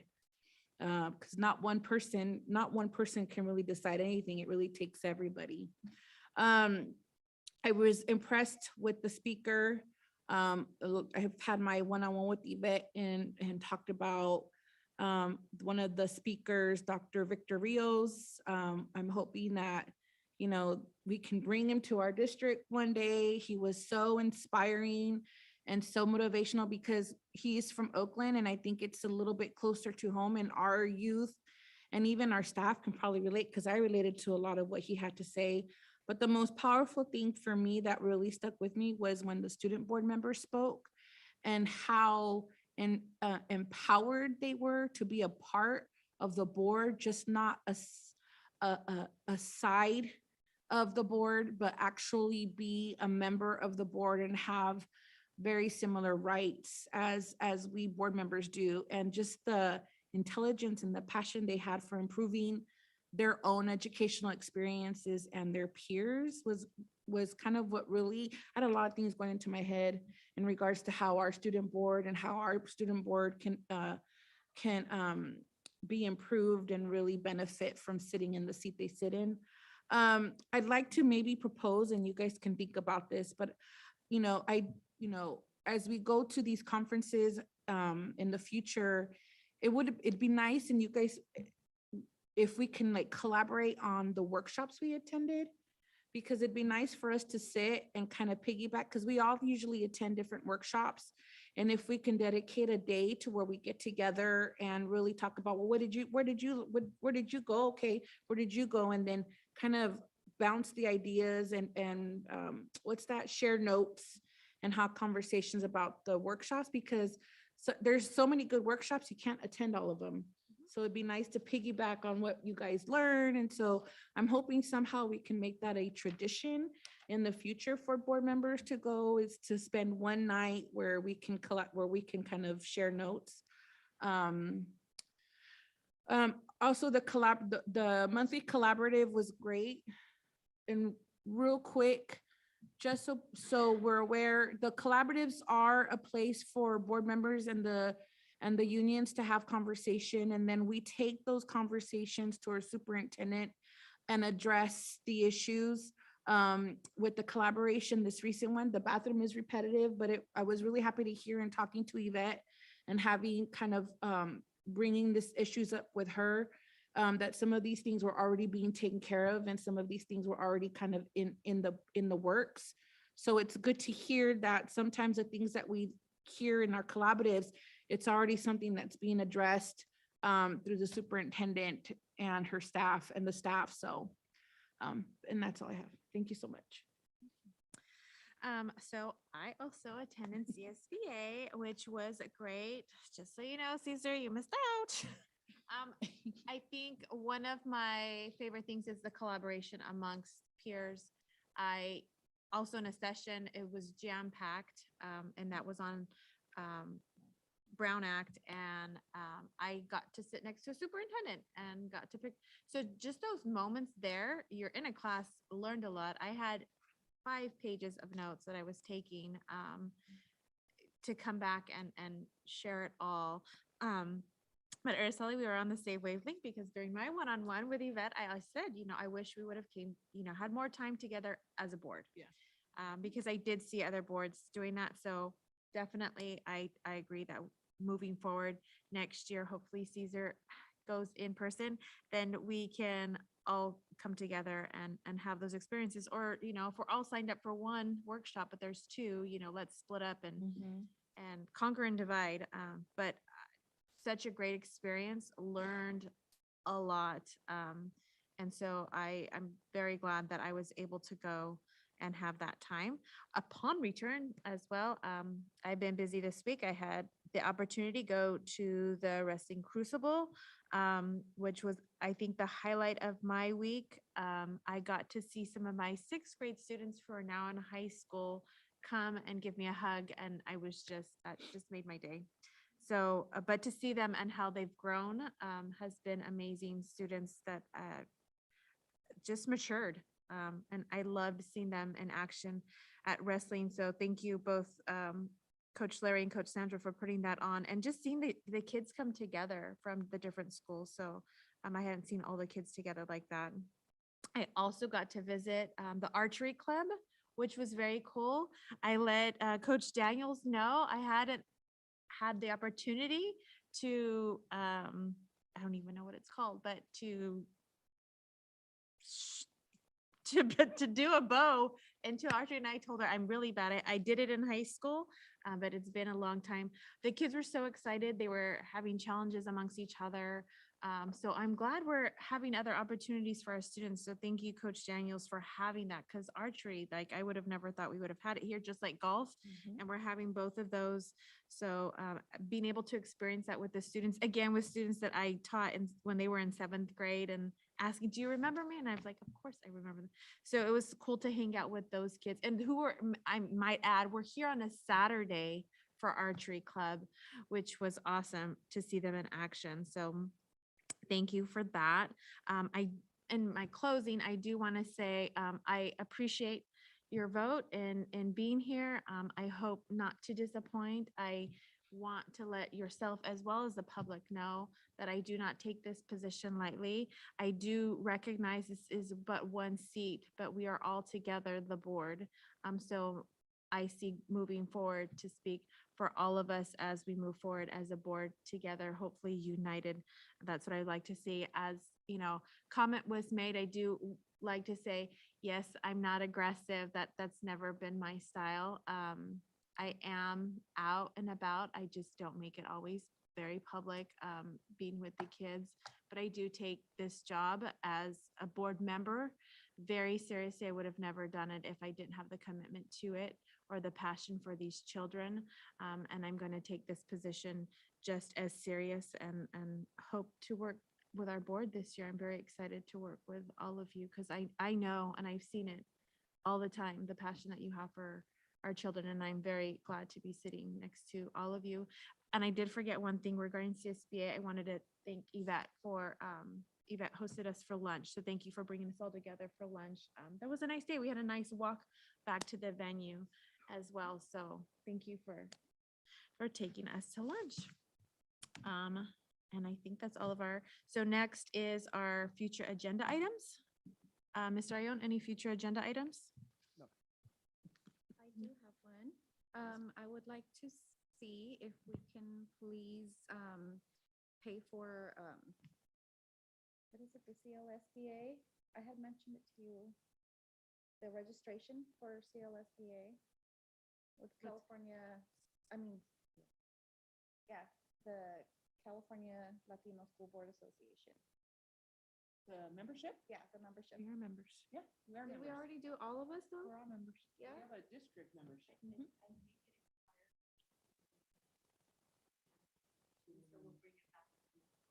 Okay, thank you. Ms. Flores? No. So I know we transferred from Parent Square to another system.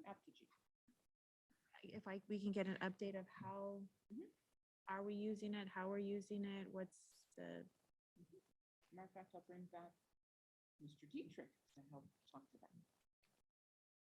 we can get an update on that. And And that's right, we've got Ramon behind us. of course, always to any updates on WASC, that would be great. Oh, and Well- because we'll be, oh, sorry. Go ahead. There's only one board meeting between us and WASC, Okay. so. Okay. And then with the semester ending, if we can get current grade grades. summary. Yeah. You know, the grade summary.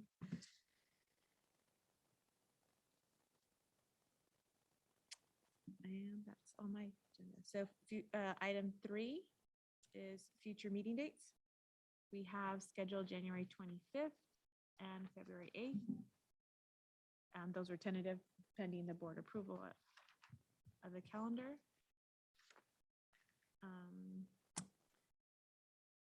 Then we're gonna have to adjourn to closed session, correct?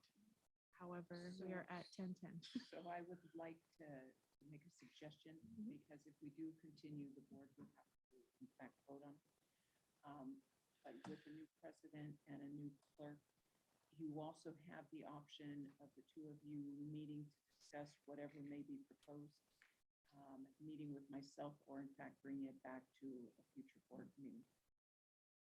I myself will excuse myself from the board meeting this evening. I've got a headache and I've got an hour drive. I apologize. I don't think I've got it. No, you haven't, but it's late. Suggestions on we moved the other, the closed session topic to the end for the tool. Are we okay Is there with? a tool? Well, it says on their tool.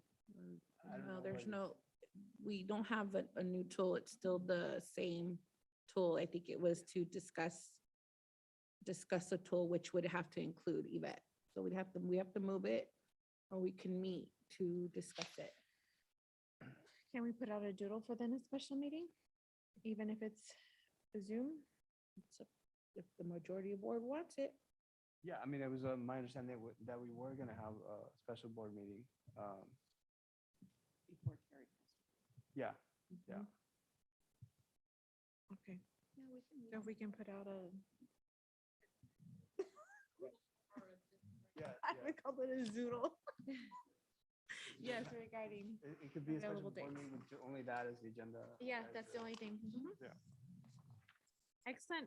We've gotten through everything. So can I get a motion to adjourn? Motion, Araceli? Motion, Ms. Flores, second by Ms. Cuevas. All in favor? Aye. Oh, boy. Anybody opposed? Meeting adjourned. Do we get to do this? Yay.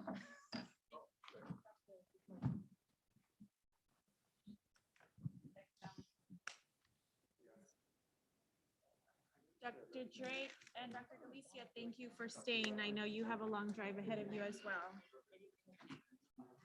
I'm sure there's dinner. Thank you, Dr. Drake. I appreciate it.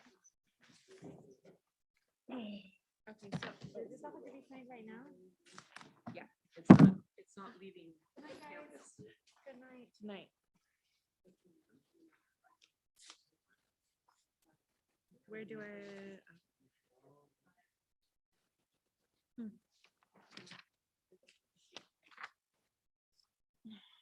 This is clerk. This is clerk. This is Araceli's? What? That's clerk. Oh. Clerk. Clerk. These are for me? This is, yes. Yeah.